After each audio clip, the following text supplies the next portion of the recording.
Hello everyone, welcome to Chetan Bharat learning. So from today onwards हम start करेंगे macro economics. कल का lecture आपका माइक्रो इकोनॉमिक्स का था और आई एम होपिंग आपको सारा समझ आ गया होगा। अगर कोई डाउट्स है तो जरूर पूछ लेना। नाउ आज हम स्टार्ट करेंगे मैक्रो इकोनॉमिक्स के पोर्शन से और मैक्रो इकोनॉमिक्स का पहला लेक्चर होगा नेशनल इनकम अकाउंटिंग। ऑलराइट, इसी में हम जीडीपी, जीएनपी, नेशनल इनकम ऐसे बहुत सारे कॉन्सेप्ट्स करेंगे। आपको बेसिक अंडरस्टैंडिंग हो जाएगी कि जीडीपी बेसिकली है क्या। ऑलराइट, तो आज हम नेशनल इनकम अकाउंटिंग करेंगे। और क्योंकि मैंने पहले भी आपको बताया हुआ है कि ये जो मैक्रो इकोनॉमिक्स के लेक्चर्स होंगे ना, ये फाउंडेशनल हैं, ये बहुत ज्यादा जरूरी है। तो इसीलिए मैं चाहूंगा आपको जब भी कभी डाउट हो ना, इसमें लेक्चर देखने के बाद अगर अभी आपको कभी भी डाउट होता है तो आप YouTube के कमेंट्स में लिख सकते हो। अगर आप YouTube पे लेक्चर देख रहे हो तो कमेंट्स में आप अपना डाउट लिख देना। अगर आप हमारी ऐप पे या वेबसाइट पे देख रहे हो तो उसके नीचे भी डाउट का सेक्शन है, उसमें आप अपना डाउट लिख सकते हो। अगर आपका डाउट रिप्लाई के थ्रू ही सॉल्व हो सकता है तो वो हम रिप्लाई के थ्रू सॉल्व कर देंगे। पर अगर मुझे लगता है कि आपका जो डाउट है उसके लिए एक डिटेल्ड एक्सप्लेनेशन चाहिए तो हर वीक के एंड में मैं एक डाउट्स का लेक्चर बना दूंगा जिसमें आपके ऐसे डाउट्स जिनके लिए डिटेल्ड एक्सप्लेनेशन चाहिए वो हम कवर कर देंगे। बिकॉज मैं चाहता हूं कि जितना इंटरैक्टिव हो हमारा सेशन उतना बढ़िया। जितने आप डाउट्स पूछोगे, जितना मैं समझूंगा कि आपको क्या परेशानी आ रही है और फिर आपको मैं एडवाइस करूंगा, जितना हम दोनों के बीच में कम्युनिकेशन रहेगा ना, उतना बढ़िया रहेगा आपके लिए। ऑलराइट, चलो फिर स्टार्ट करते हैं नेशनल इनकम अकाउंटिंग से और हम देखते हैं कि नेशनल इनकम अकाउंटिंग के इस लेक्चर में हम क्या कवर करेंगे। इन दिस लेक्चर सबसे पहले हम अंडरस्टैंड करेंगे the concept of gross domestic product, GDP. ठीक है, फिर उसके बाद हम बात करेंगे different types of goods, final goods, intermediate goods, consumer goods, capital goods. ये जीडीपी से रिलेटेड ही कॉन्सेप्ट होगा। ठीक है, फिर हम आ जाएंगे stock variable versus flow variables. ये दो तरह के वेरिएबल्स होते हैं इकोनॉमी में, स्टॉक और फ्लो। उसको समझेंगे क्योंकि प्रीलिम्स में इससे सवाल पूछ सकते हैं। देन हम आ जाएंगे जीडीपी हमारे कंट्री में एस्टिमेट कैसे होती है, जीडीपी एस्टिमेशन मेथडोलॉजी। फिर हम बात करेंगे जीडीपी के अलावा और क्या मैक्रो इकोनॉमिक एग्रीगेट्स हैं। जैसे जीडीपी जो होता है ना, वो एक मैक्रो इकोनॉमिक एग्रीगेट है। वैसे ही जीएनपी होता है, जीडीपी एट फैक्टर कॉस्ट होती है, जीडीपी एट मार्केट प्राइस होता है, एनएनपी होता है, एनडीपी होता है। बहुत सारे और मैक्रो इकोनॉमिक एग्रीगेट्स हैं, उनके बारे में हम करेंगे। फिर हम बात करेंगे आपकी कंट्री में जो इकोनॉमिक ग्रोथ होती है उसे ड्राइव कौन करता है, ड्राइवर्स ऑफ इकोनॉमिक ग्रोथ। और एंड में हम बात करेंगे जीडीपी का मतलब क्या वेलफेयर होता है, क्या वेलफेयर और जीडीपी एक से टर्म है, ज्यादा जीडीपी से ज्यादा वेलफेयर होगा क्या, ऐसा जरूरी है? तो जीडीपी और वेलफेयर को कंपेयर करेंगे। ऑलराइट, ठीक है, तो सबसे पहले हम स्टार्ट करते हैं जीडीपी। नाउ जब भी मैं ये टॉपिक कराता हूं ना तो मैं हमेशा अपने स्टूडेंट से ये सवाल पूछता हूं कि जीडीपी है क्या, आपको क्या लगता है क्या होता है जीडीपी? तो अमूमन हमेशा से ना मेरे को पता है क्या रिप्लाई आता है, sir GDP is gross domestic product. भाई मैं फुल फॉर्म नहीं पूछ रहा, मैं पूछ रहा हूं कि जीडीपी होता क्या है। अब जीडीपी क्या होता है, सिंपल एक डेफिनेशन देख लेते हैं, फिर उस डेफिनेशन को ब्रेक करेंगे कि जीडीपी है क्या चीज। और आज ही के लेक्चर में आप समझ जाओगे कि जो जीडीपी बात करते रहते हैं इकोनॉमिस्ट, ये बेसिकली है क्या। ठीक है, सो जीडीपी क्या है? It is the monetary value of final goods and services produce in the domestic territory of a country in a specific period of time. Now इस डेफिनेशन में जो वर्ड्स अंडरलाइन करे हुए ना वो इंपॉर्टेंट है, पर मैं इस डेफिनेशन को ब्रेक कर देता हूं। आपकी कंट्री में एक साल में जितने भी गुड्स एंड सर्विसेज बन रहे हैं, जितने भी गुड्स और सर्विसेज बन रही हैं, जितने भी बन रहे हैं, सबकी मॉनेटरी वैल्यू लगा लो, ऐड कर दो, वो आपकी जीडीपी होगी। जैसे फॉर एग्जांपल अगर मैं ऐसा मान लेता हूं कि इंडिया में ना एक साल में बस एक 100 रुपए की ब्रेड बन रही है और एक 50 रुपीज का बटर बन रहा है, दैट्स इट। पूरे साल में इंडिया ने बनाया ही यही है, एक ब्रेड बनाई है, एक बटर बनाया है। तो इंडिया की जीडीपी पता कितनी होगी? ₹150। अगर इंडिया ने एक साल में कोई 100 रुपए की एक मान लो चॉकलेट चिप्स कुकी भी बना दी, मान लो चॉकलेट चिप्स बना दिए या चिप्स बना दिए 100 रुपए के, और तो इंडिया की जीडीपी हो जाएगी 250 रुपए। एक साल में जितने भी गुड्स, जितने भी सर्विसेज आप प्रोड्यूस करते हो, सबको ऐड कर दो, सबकी मॉनेटरी वैल्यू ऐड कर दो और वो आपकी होगी जीडीपी। ठीक है ना, बहुत सारे लोग इस चीज में भी कंफ्यूज हो सकते हैं कि सर गुड्स तो ठीक है, सर्विसेज क्या होती हैं? वेल, सर्विसेज जैसे हम आपको अभी दे रहे हैं, एजुकेशन सर्विस दे रहे हैं, बैंक में जो बैंक्स होते हैं वो आपको फाइनेंशियल सर्विसेज देते हैं, जो होटल्स वगैरह होते हैं ये आपको हॉस्पिटैलिटी सर्विस देते हैं, जो आपको हॉस्पिटल्स होते हैं वो आपको मेडिकल सर्विस देते हैं, उसके लिए चार्ज करते हैं ना, आपसे पैसा लेते हैं, राइट? तो ऐसी बहुत सारी सर्विसेज होती हैं, आपको टूरिज्म सर्विस मिलती है, आपको एंटरटेनमेंट सर्विस मिलती है, ये सारी सर्विसेज के लिए भी तो आप पैसा देते हो, राइट? तो ये इकोनॉमिक एक्टिविटी है, मेक सेंस? तो एक साल में जितने के आप गुड्स एंड सर्विसेज बना रहे हो सबको ऐड कर दो एक साल में, वो आपकी जीडीपी हो जाएगी। नाउ इस डेफिनेशन को दोबारा देखते हैं। It is the monetary value of final goods and services produced in the domestic territory of the economy of the country in a specific period of time. अब ये ना अंडरलाइन वर्ड्स को देखते हैं, ये इंपॉर्टेंट है। इन्होंने कहा है कि एक साल में जितने भी फाइनल गुड्स एंड सर्विसेज बने हैं, the word that is important is final. पर अभी हम देखेंगे फाइनल गुड्स क्या होते हैं। खैर अभी मान के चलो कि एक साल में जितने भी फाइनल गुड्स एंड सर्विसेज बनेंगे in the domestic territory of a country, India के बॉर्डर्स के अंदर अंदर जहां जहां इंडिया की टेरिटरी है वहां वहां जितने भी गुड्स एंड सर्विसेज बन रहे हैं वो इंडिया की जीडीपी का पार्ट होंगे। अगर मान लो मैं इंडियन हूं, ठीक है, पर मैं इंडिया के अंदर कोई गुड नहीं प्रोड्यूस करता, मैं यूएस से जाके एक गुड प्रोड्यूस कर देता हूं, तो वो इंडिया की जीडीपी का पार्ट नहीं होगा, वो यूएसए की जीडीपी का पार्ट हो जाएगा। सिमिलरली यूएसए का कोई इंसान अगर इंडिया में आके कोई गुड प्रोड्यूस करता है तो वो इंडिया की जीडीपी का पार्ट होगा, यूएसए की जीडीपी का पार्ट नहीं होगा। मैटर पता क्या करता है? उस कंट्री की टेरिटरी में कितने गुड्स एंड सर्विसेज प्रोड्यूस हो रहे हैं, कौन कर रहा है, क्या वो इंडियन है, क्या वो अमेरिकन है, क्या वो यूरोपियन है, मैटर नहीं करता। आपकी बस डोमेस्टिक टेरिटरी में कितने गुड्स एंड सर्विसेज प्रोड्यूस हो रहे हैं, बस वो मैटर करता है। That is why the word domestic territory is important, ठीक है। और in a specific period of time, एक स्पेसिफिक पीरियड ऑफ टाइम में, मतलब हम अगर बात कर रहे हैं जीडीपी की तो हम टाइम पीरियड तो लेके चलेंगे ना, एक साल में कितने गुड्स बन रहे हैं। फिर आपने सुना होगा कि इंडिया के quarterly GDP figures, quarterly, right? Quarter क्या होता है? एक क्वार्टर होता है आपका 3 महीनों का, राइट? तो 3 महीनों में अप्रैल से लेके आगे 3 महीनों तक उस क्वार्टर में कितने गुड्स एंड सर्विसेज प्रोड्यूस हुए हैं, तो वो क्वार्टरली जीडीपी हो जाएगी, राइट? तो एनुअल जीडीपी होती है, क्वार्टरली जीडीपी होती है। बस जीडीपी की एक कंडीशन है कि एक स्पेसिफिक पीरियड ऑफ टाइम में आप बताओ कितने गुड्स एंड सर्विसेज प्रोड्यूस हुए, दैट्स इट, बस और कुछ भी नहीं है। क्लियर? तो एक साल में आपने जितने गुड्स एंड सर्विसेज बनाए हैं, mind you final goods and services बनाए हैं उस कंट्री की टेरिटरी में और एक स्पेसिफिक पीरियड ऑफ टाइम में, जनरली एनुअली होता है, एक साल ही होता है। पर अगर एक साल नहीं होगा तो जीडीपी के आगे लिखा होगा quarterly GDP, by annual GDP, right? वो सारी चीजें लिखी होंगी। पर अगर खाली जीडीपी लिखा है तो आप मान के चलो एक साल की ही बात कर रहे हैं। तो एक साल में एक स्पेसिफिक पीरियड ऑफ टाइम में जितने गुड्स एंड सर्विसेज प्रोड्यूस होंगे वो आपकी जीडीपी होगी, बस दैट्स इट। अब आपको पता चल गया जीडीपी क्या होती है, बस यही होती है। अब इस डेफिनेशन में ना हमने एक चीज मिस कर दी है, फाइनल, है ना? बाकी चीजें तो मैंने आपको बता दी, फाइनल गुड्स क्या होते हैं वेल अभी थोड़ी देर में देखते हैं। पहले जीडीपी के बारे में थोड़ा और जान लेते हैं। GDP measures the creation of wealth in a country in a year. पिछले लेक्चर में हमने क्या करा था कि हर कंट्री के पास कुछ रिसोर्सेज होती हैं, उन रिसोर्सेज से वो वेल्थ बनाता है, right?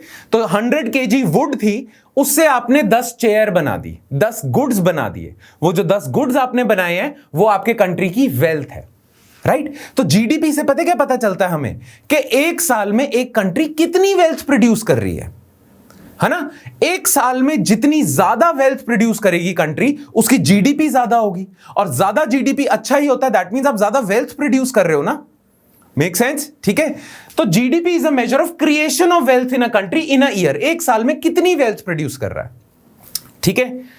It is the final output of an economy. एक इकोनॉमी इतनी रिसोर्सेज से क्या क्या बना रही है, फाइनल आउटपुट क्या है उस इकोनॉमी की एक साल की, वो जीडीपी बताता है, राइट ना। हमेशा याद रखना, इंडिया की टेरिटरी की बात कर रहे हैं। इंडिया की जो टेरिटरी होगी, इंडिया की जहां जहां टेरिटरी होगी, अंडमान एंड निकोबार इंडिया की टेरिटरी है, वो भी इंडिया की जीडीपी में आएगा। इंडिया के जो शिप्स जाती हैं डिफरेंट कंट्रीज में, वो जो शिप होगी इंडिया की, वो इंडिया की टेरिटरी होगी, उस पे जो गुड्स एंड सर्विसेज बन रहे हैं वो भी इंडिया के जीडीपी का पार्ट होंगे। जहां जहां इंडिया की टेरिटरी है वहां वहां इंडिया की जीडीपी में हम ऐड करेंगे। क्लियर? Make sense? ठीक है। अच्छा, एक और फैक्ट आपको पता होना चाहिए कि जीडीपी कैलकुलेट कौन करता है हमारी कंट्री में। जीडीपी हमारी कंट्री में कैलकुलेट करता है NSO, national statistical organisation. GDP in India is measured by national statistical organisation. और ये जो ऑर्गेनाइजेशन है ये किस मिनिस्ट्री के अंडर है? Ministry of statistics and programme implementation. ये इस मिनिस्ट्री के अंडर है। ठीक है, मेक सेंस? चलो, इतना तो जीडीपी के बारे में आप इंट्रोड्यूस हो गए। जीडीपी बेसिकली क्या है? आपका देश कितनी वेल्थ प्रोड्यूस कर रहा है एक साल में, और वो कैसे पता चलता है? आपने एक साल में कितने गुड्स एंड सर्विसेज बनाए। अब ये फाइनल वाली बात पे आ जाते हैं। ठीक है, तो जो गुड्स बनते हैं ना आपकी कंट्री में, जितने भी गुड्स एंड सर्विसेज बन रही हैं उनको आप दो पार्ट्स में डिवाइड कर सकते हो। एक होते हैं इंटरमीडिएट गुड्स और एक होते हैं फाइनल गुड्स। राइट? ठीक है। अब इंटरमीडिएट गुड्स क्या होते हैं? वेल, देखो, सिंपल सी चीज है। मान लो आपने 100 रुपए की ब्रेड बनानी है। उस 100 रुपए की ब्रेड के लिए आपको ना व्हीट परचेज करनी पड़ी 60 रुपीज की। आपको 100 रुपए का ब्रेड बनानी है जो कि एक गुड है। उसके लिए आपको रॉ मटेरियल चाहिए था 60 रुपए का रॉ मटेरियल, यानी कि व्हीट आ गई। ठीक है, उसमें आपने 40 रुपीज की अपनी लेबर ऐड करी और 100 रुपीज की आपने ब्रेड बना दी। राइट? तो इस केस में जो ये ब्रेड है ना, ये होगा आपका फाइनल गुड, और ये जो व्हीट है ये होगा आपका इंटरमीडिएट गुड। इंटरमीडिएट गुड्स वो गुड्स होते हैं जो फाइनल गुड्स बनाने के लिए यूज हो जाते हैं। जो फाइनल गुड्स बनाने के लिए रॉ मटेरियल यूज होता है ना, उन्हें हम इंटरमीडिएट गुड्स कहते हैं। ठीक है, मेक सेंस? नाउ अब ध्यान से सुनना। अगर आपकी कंट्री में, मान लो आपकी पूरी कंट्री में एक साल में सिर्फ ये ब्रेड ही बन रही है, सिर्फ ये ब्रेड ही बन रही है, ठीक है, तो आपकी जीडीपी कितनी होगी? 100 रुपीज। यस, पर आप में से लोग ये भी तो कहेंगे कि सर सिर्फ ब्रेड का बन रही है इस इकोनॉमी में? इस इकोनॉमी में 100 रुपए की ब्रेड बन रही है, इस इकोनॉमी में 60 रुपए के व्हीट भी तो बन रही है, वो भी तो एक गुड है, वो भी तो फार्मर बना रहा है ना व्हीट। राइट? तो इस इकोनॉमी में 100 रुपए के ब्रेड बन रही है जो कि गुड नंबर 1 है। 60 रुपीज की व्हीट बन रही है जो कि गुड नंबर 2 है। तो देखा जाए लॉजिकली अगर हम बात करें तो आपके कंट्री की जीडीपी कितनी होनी चाहिए? 160। क्योंकि अभी तो आपने बताया कि जितने भी गुड्स प्रोड्यूस होते हैं आपकी इकोनॉमी में, सारे के सारे ऐड कर दो तो आपको जीडीपी मिलती है। तो ये दोनों गुड्स तो प्रोड्यूस हुए हैं, तो आपकी तो जीडीपी ये होनी चाहिए।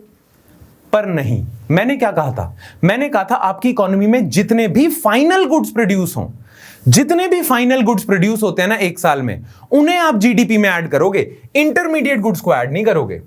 सिर्फ फाइनल गुड्स को आप ऐड करते हो जीडीपी में, इंटरमीडिएट गुड्स को नहीं करते।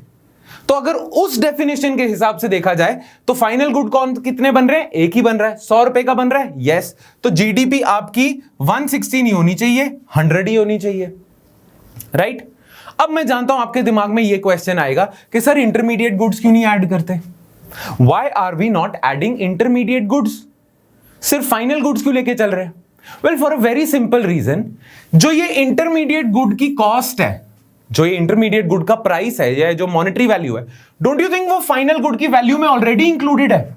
ये जो ब्रेड बनी है, ये बनी ही 60 रुपए की व्हीट और 40 रुपीज की लेबर से है। तो इसमें इस 100 रुपीज में ऑलरेडी 60 रुपीज तो इंक्लूडेड है। तो आपने इंटरमीडिएट गुड्स की वैल्यू ऑलरेडी इंक्लूड करके रखी हुई है फाइनल गुड में। अगर आप सेपरेटली इंटरमीडिएट गुड की वैल्यू ऐड करोगे तो आप दो बारी काउंट नहीं कर रहे इस इंटरमीडिएट गुड को, है ना? उससे क्या प्रॉब्लम होती है? उससे प्रॉब्लम आती है डबल काउंटिंग की। आप अपनी जीडीपी ज्यादा दिखा रहे हो, है 100 रुपए की, पर आप 160 दिखा रहे हो, 160 दिखा रहे हो। क्यों? क्योंकि आपने ये 60 रुपीज दो बारी काउंट कर लिए। 60 रुपीज ऑलरेडी इंक्लूडेड थे इस 100 रुपीज में, अलग से 60 रुपीज ऐड करने की क्या जरूरत है? तो दो बारी काउंट करोगे, डबल काउंटिंग करोगे, and that would be an error. Right? That would be an error. Of course, GDP में आप देखना चाहते हो कितनी वेल्थ प्रोड्यूस हो रही है, कितनी वैल्यू प्रोड्यूस हो रही है। ये जो वैल्यूएबल चीज है, इसकी वैल्यू ऑलरेडी इसमें इंक्लूडेड है। राइट? दैट इज वाई हम इंटरमीडिएट गुड्स को कभी काउंट नहीं करते जीडीपी एस्टिमेशन में, क्योंकि उनकी वैल्यू फाइनल आउटपुट में, फाइनल गुड्स में ऑलरेडी इंक्लूडेड है.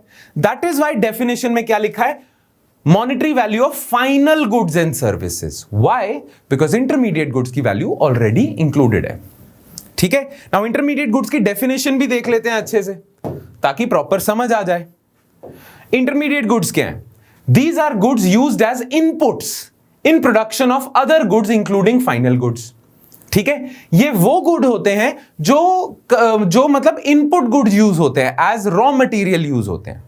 ठीक है जी, क्लियर? अब मैं आपसे ना एक और चीज पूछता हूं. वेल, देखा जाए अभी मैंने ये जो 100 रुपीज की ब्रेड बनाई थी, इसे मैंने फाइनल गुड कहा था, है ना? इसे मैंने फाइनल गुड कहा था. पर क्या ये वाकई फाइनल गुड है या ये इंटरमीडिएट गुड है? कैसे पता चलेगा? Well, situation to situation depend करता है. अगर आप मार्केट में ये ब्रेड खरीदने जा रहे हो, अगर आप मार्केट में ये ब्रेड खरीदने जा रहे हो तो ये ब्रेड फाइनल गुड है. पर अगर आप निक बेकर्स या अगर आप किसी भी रेस्टोरेंट में चले जाते हो, किसी भी होटल में चले जाते हो और वहां पे एक सैंडविच ऑर्डर करते हो, तो वो जो सैंडविच जिस इंसान ने बनाया है, आपको दिया है, जितने भी रुपए का दिया हो, आपको जो सैंडविच दिया है, उसने भी तो ब्रेड परचेज करी होगी. जो रेस्टोरेंट है उसने ब्रेड परचेज करी होगी, उसका सैंडविच बनाया होगा और फिर आपको पेश किया होगा. तो उस केस में क्या हो जाएगा? यही आपकी ब्रेड इंटरमीडिएट गुड बन जाएगी और वो जो सैंडविच आपको मिला है वो फाइनल गुड हो जाएगा. ठीक है, तो सिचुएशन टू सिचुएशन डिपेंड करता है. यही ब्रेड जो मार्केट में बिक रही है फाइनल गुड है, पर इसी ब्रेड पे कोई काम करके, कोई चेंजेस करके आपको आगे बेच दे तो वो इंटरमीडिएट गुड बन जाएगा और वो जो बेची हुई चीज है वो फाइनल गुड हो जाएगी. तो अगर आप मार्केट से आटा खरीदते हो, आप खरीद लेते हो, ठीक है, मार्केट से आटा आपने ले लिया, खत्म, तो आटा ही फाइनल गुड हो जाएगा. पर अगर आपने आटा खरीदा मार्केट से, उसकी चपाती बनाई और चपाती आप बेचते हो, तो वो जो चपाती बेच रहे हो वो फाइनल गुड है और जो आटा आपने लिया है वो इंटरमीडिएट गुड हो जाएगा. राइट? तो किस चीज पे डिपेंड करता है कि गुड इंटरमीडिएट है या फाइनल है? ये क्वेश्चन बन सकता है. जब तक एक गुड एक्टिव इकोनॉमिक फ्लो में है, एक्टिव इकोनॉमिक फ्लो में है, मैं अभी बताता हूं क्या होता है एक्टिव इकोनॉमिक फ्लो. जब तक एक गुड एक्टिव इकोनॉमिक फ्लो में है, तब तक वो गुड इंटरमीडिएट कंसिडर किया जाएगा. जैसे ही एक गुड एक्टिव इकोनॉमिक फ्लो से बाहर हो जाता है, वही गुड आपका फाइनल गुड बन जाता है. अब एक्टिव इकोनॉमिक गुड क्या, एक्टिव इकोनॉमिक फ्लो क्या होगा? इकोनॉमिक फ्लो में मैंने मार्केट से व्हीट खरीदी, आटा खरीदा, उसकी चपाती बनाई और आगे बेच दी. तो मैंने जो ये व्हीट खरीदी थी, मैंने ये जो आटा खरीदा था, ये बेचने के लिए खरीदा था. आगे कोई चीज खुद की कंजम्पशन के लिए नहीं खरीदा था, खुद के यूज के लिए नहीं खरीदा था. मैंने उस आटे को यूज करना था और आगे कुछ बना के बेचना था. तो अभी भी वो जो आटा है वो इकोनॉमिक फ्लो में है. उसे उसे बेचने के लिए यूज किया जा रहा है, उसे कोई और चीज बनाने के लिए यूज किया जा रहा है. राइट? वो अभी भी इकोनॉमिक फ्लो में है. मैं उसे खरीद के कुछ उस पे काम करके, वैल्यू एडिशन करके उस पे कुछ मैं आगे बेच देता हूं, तो वो इकोनॉमिक फ्लो में ही है अभी. पर जैसे ही मैं आटा ले लेता हूं, मार्केट से आटा खरीद लेता हूं और अब मैं उसकी चपाती बना के खुद ही खाता हूं, आगे बेचने के लिए नहीं चपाती बना रहा, बस खुद ही खा रहा हूं, तो वो आटा इकोनॉमिक फ्लो से बाहर हो गया. अब उसे कुछ और बेचने के लिए नहीं यूज किया जा रहा. सो it is out of active economic flow. जब तक ब्रेड आप परचेज कर रहे थे तब तक वो आउट ऑफ इकोनॉमिक फ्लो थी. जब रेस्टोरेंट वाले ने ब्रेड परचेज करी है तो उसने इकोनॉमिक फ्लो में रखने के लिए परचेज करी है कि इस पे कुछ वैल्यू एडिशन करूंगा और आगे बेच दूंगा. जो रेस्टोरेंट वाले ब्रेड खरीदते हैं ना, वो सैंडविच बना के उसमें कुछ वैल्यू एडिशन ही करते हैं ना. राइट? Make sense? तो इंटरमीडिएट गुड वो होता है, whereas final good वो होते हैं which are out of active economic flow. Definition क्या बताती है? These are goods which would undergo no more stages of production. अब कोई और स्टेज ऑफ प्रोडक्शन नहीं है, ये सिर्फ फाइनल आप यूज कर रहे हो इसे. जो जैसा ये गुड है इसमें कोई चेंजेस नहीं होंगे, जैसा ये गुड है वैसे ही यूज होने के लिए बना आपने ले लिया. ठीक है? और transformation, these are outside active economic flow. अब ये जो एक्टिव इकोनॉमिक फ्लो है ना, ये टेक्निकल वर्ड्स हैं, ये एकेडमिक जार्गन है, एकेडमिक वर्ड है, इसीलिए ऐसे वर्ड्स अपने आंसर्स में भी यूज करोगे तो बेटर रहेगा. ठीक है? ये एकेडमिक वर्ड्स हैं, ऐसे यूज करना चाहिए. क्लियर? ठीक है? तो चलो अब आपको समझ आ गया कि इंटरमीडिएट गुड्स क्या होते हैं. आपको समझ आ गया फाइनल गुड्स क्या होते हैं, और आपको यह भी समझ आ गया कि जीडीपी की कैलकुलेशन में हम सिर्फ फाइनल गुड्स क्यों यूज करते हैं। वेल, क्योंकि इनकी वैल्यू इनमें ऑलरेडी इंक्लूडेड है। Make sense? ठीक है, चलो अब फाइनल गुड्स की भी दो किस्म होती हैं, दो टाइप्स होती हैं। Final goods can also be divided into two parts. या एक होते हैं आपके कंज्यूमर गुड्स और एक होते हैं आपके कैपिटल गुड्स। अब कंज्यूमर गुड्स और कैपिटल गुड्स में क्या फर्क है?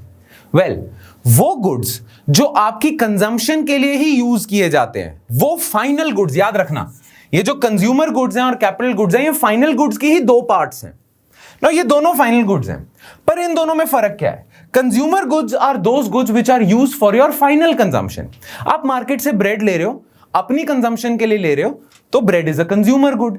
आप मार्केट से कपड़े खरीद रहे हो, अपने लिए ले रहे हो ना, इट्स अ कंज्यूमर गुड। आप मार्केट से गाड़ी खरीद रहे हो, इट्स अ कंज्यूमर गुड, आप अपने लिए ले रहे हो ना, राइट? आप मार्केट से कोई भी चीज खरीद रहे हो अपनी कंजम्पशन के लिए, that will be a part of consumer good. TV, fridge, microwave oven, सारी चीजें कंज्यूमर गुड होंगी। अब कैपिटल गुड्स क्या होते हैं? होते ये भी फाइनल गुड्स हैं, पर ये होते क्या हैं? ये वो गुड्स होते हैं जिन्हें आप यूज करते हो प्रोडक्शन प्रोसेस में। ये वो गुड्स होंगे जिनका यूज होगा प्रोडक्शन को हेल्प करने में। जैसे आप एक फैक्ट्री लगाते हो, ये पेन बनाने की फैक्ट्री लगाते हो। अब आपको इस पेन बनाने के लिए कुछ लेबर चाहिए, पर लेबर के साथ साथ आपको मशीन्स भी तो चाहिए, आपको टूल्स भी तो चाहिए ना। ये जो मशीन्स हैं, ये टूल्स हैं, ये फाइनल गुड्स ही हैं, पर ये किस लिए यूज हो रही है? प्रोडक्शन प्रोसेस में हेल्प करने के लिए। इन मशीन्स की हेल्प से ही तो आप ये पेन प्रोड्यूस कर पा रहे हो, राइट? तो कैपिटल गुड्स वो गुड्स होते हैं that aid in the production process. होते ये भी फाइनल गुड्स हैं। Capital goods are those final goods that aid in the production process, for example tools, machines and other things, right? तो एक होंगे आपके कंज्यूमर गुड्स और एक होंगे आपके कैपिटल गुड्स। क्लियर? नाउ एक और चीज मैं आपको बता देता हूं, कंज्यूमर और कैपिटल गुड्स भी ना generally case to case basis पे डिपेंड करता है। फॉर एग्जाम्पल मैं आपको बात बताता हूं कि लेट्स सपोज आपने गाड़ी खरीदी, आपने अपने लिए गाड़ी खरीदी है, राइट? अब आपने अपने लिए गाड़ी खरीदी है तो आपकी गाड़ी बन जाएगी consumer good, right? But let's suppose आपने गाड़ी खरीदी है टैक्सी चलाने के लिए। आपने गाड़ी खरीद ली और आप लोगों को टैक्सी सर्विस दे रहे हो, तो आप लोगों को दे रहे हो क्या? सर्विस, ट्रांसपोर्टेशन की सर्विस दे रहे हो। और उस सर्विस में आपकी हेल्प कौन कर रहा है? उस सर्विस को देने में आपकी हेल्प कौन कर रहा है? कौन एड कर रहा है आपको इस सर्विस देने में? आप ही की गाड़ी। तो उस केस में this car will become a capital good because it is adding in the production process of a service. Similarly आप अपने पर्सनल यूज के लिए अगर ये पेन खरीदते हो तो very simple, this pen will become a consumer good. But मैं ये पेन किस लिए खरीदा है? ताकि मैं आपको एजुकेशन सर्विस दे सकूं। ये जो मेरा पेन है, ये जो मेरा बोर्ड है, ये मैंने इसलिए खरीदा है ताकि I can give you an education service. तो for me this pen and this particular board becomes a part of my capital. ये मेरी कैपिटल होगी because this is aiding me, this is helping me in delivering you a service, this is helping me in producing service. ठीक है? वैसे ही एक farmer है, वो tractor purchase करता है। फार्मर ट्रैक्टर किस लिए परचेज कर रहा है? ताकि वो खेती वगैरह कर सके। खेती से वो राइस व्हीट ही प्रोड्यूस कर रहा है, तो राइस व्हीट प्रोड्यूस करने के लिए ट्रैक्टर हेल्प कर रहा है। ट्रैक्टर है फाइनल गुड। ट्रैक्टर में कुछ चेंजेस करके आप आगे ट्रैक्टर को नहीं बेच रहे। अगर ऐसा होता तो ट्रैक्टर इंटरमीडिएट गुड होता। ट्रैक्टर है फाइनल गुड, आप उसको यूज कर रहे हो व्हीट और राइस बनाने के लिए। तो in that case, in case of a farmer, जो ट्रैक्टर होगा वो होगा कैपिटल गुड। तो काफी हद तक यूज केस पे डिपेंड करता है। क्लियर? पर जनरली हम एक क्लासिफिकेशन कर देते हैं कि ट्रैक्टर हो गया, जो प्लो होगा एक फार्मर का, वो उसका कैपिटल गुड होगा। जो फार्मर हल चलाते हैं ना, प्लो यूज करते हैं, वो उसका कैपिटल होगा। ठीक है? अच्छा, एक और चीज, एक फैसिनेटिंग चीज है। फार्मर्स, जो डेयरी फार्मर्स होते हैं, दूध के फार्मर्स होंगे जो दूध निकालने का काम करते हैं, वो फार्मर्स भैंसे या गायें खरीदते हैं। They buy cattle, right? But why are they buying cattle? They are buying cattle so that they can extract milk out of them and sell it, right? तो वो जो दूध प्रोड्यूस कर रहे हैं और उस दूध को आगे बेच रहे हैं, उस दूध को प्रोड्यूस करने के लिए कैटल बहुत ज्यादा जरूरी है। तो उस केस में कैटल जो है उनका कैपिटल गुड हो जाएगा। है ना, क्योंकि वो मिल्क के प्रोडक्शन प्रोसेस में एड कर रहे हैं। Make sense? अब आई गेस आपको कंज्यूमर गुड्स और कैपिटल गुड्स के बीच में फर्क पता चल गया होगा, राइट? Make sense? ठीक है, पता चलना जरूरी है। मैंने इस पे इतना टाइम इसलिए लगाया क्योंकि ये जरूरी है, क्योंकि अभी हम ग्रॉस इन्वेस्टमेंट के बारे में बात करेंगे और उसमें आपको ये क्लैरिटी होनी चाहिए। ठीक है जी, चलो आगे बढ़ते हैं। तो कंज्यूमर गुड की डेफिनेशन क्या है? A consumer good is a commodity that is used by a consumer to satisfy current wants और needs rather than to produce another good, है ना, जैसे कि माइक्रोवेव, क्लोथ्स, फूड वगैरह। क्लियर?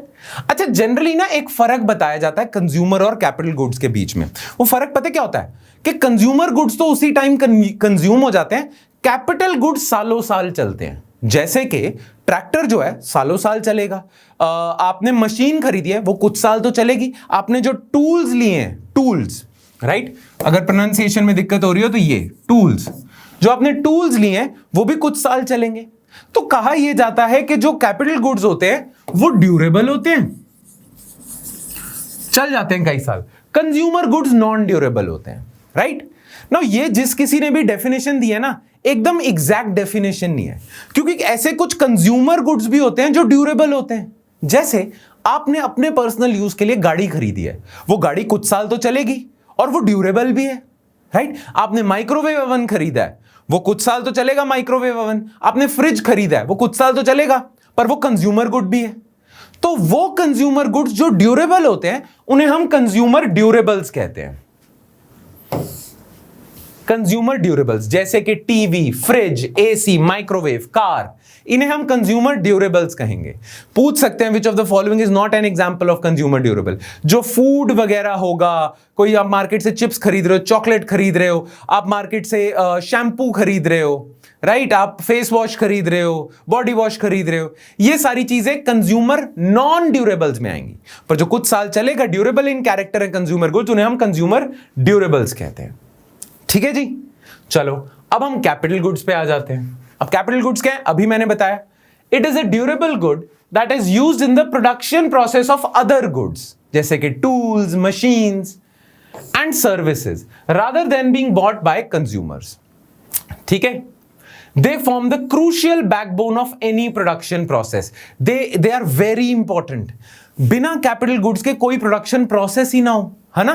हर प्रोडक्शन, कुछ भी प्रोड्यूस करने के लिए आपको कैपिटल गुड्स तो चाहिए। That is why capital goods को हम रीढ़ की हड्डी कहते हैं किसी भी प्रोडक्शन प्रोसेस के। कैपिटल और capital goods are extremely important for creation of other goods, right? So for any production process, capital goods are extremely necessary. Right? So they form the crucial backbone of any production process. That part of our final output that comprises of capital goods constitute gross investment in an economy. Now, example देख लेते हैं। इस line को मैं अभी थोड़ी देर में बताता हूं आपको। एग्जाम्पल क्या है? मशीन्स, टूल्स, बिल्डिंग बनाई है आपने, प्लांट बनाया है, फैक्ट्री बनाई है, ऑफिस स्पेस बनाया है, इंफ्रास्ट्रक्चर है, जैसे रोड्स, रेल, ब्रिजेस, इलेक्ट्रिसिटी का इंफ्रास्ट्रक्चर जो है, ये सारे कैपिटल में आएंगे, सारे कैपिटल गुड्स हैं। अच्छा, ये स्टेटमेंट क्या कहती है? अभी इस पे आ जाते हैं। देखो, ये स्टेटमेंट पता क्या कहती है? अगर हम अभी जितना हमने पढ़ा है उसके हिसाब से देखें तो आपकी जो जीडीपी है उसको हम आपकी इकोनॉमी की एक साल की फाइनल आउटपुट कह सकते हैं।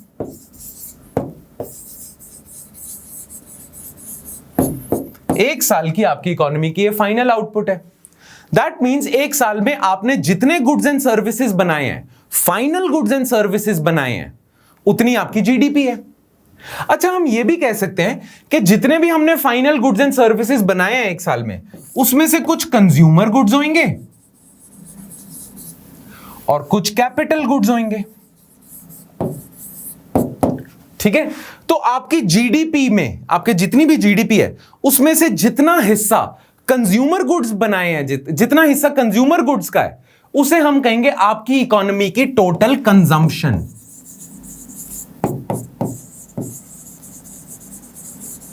मान लो 100 रुपए की आपकी जीडीपी है, उसमें से 40 रुपीज के कंज्यूमर गुड्स बने हैं, तो आपकी इकोनॉमी की टोटल कंजम्पशन कितनी होगी? 40 रुपीज की।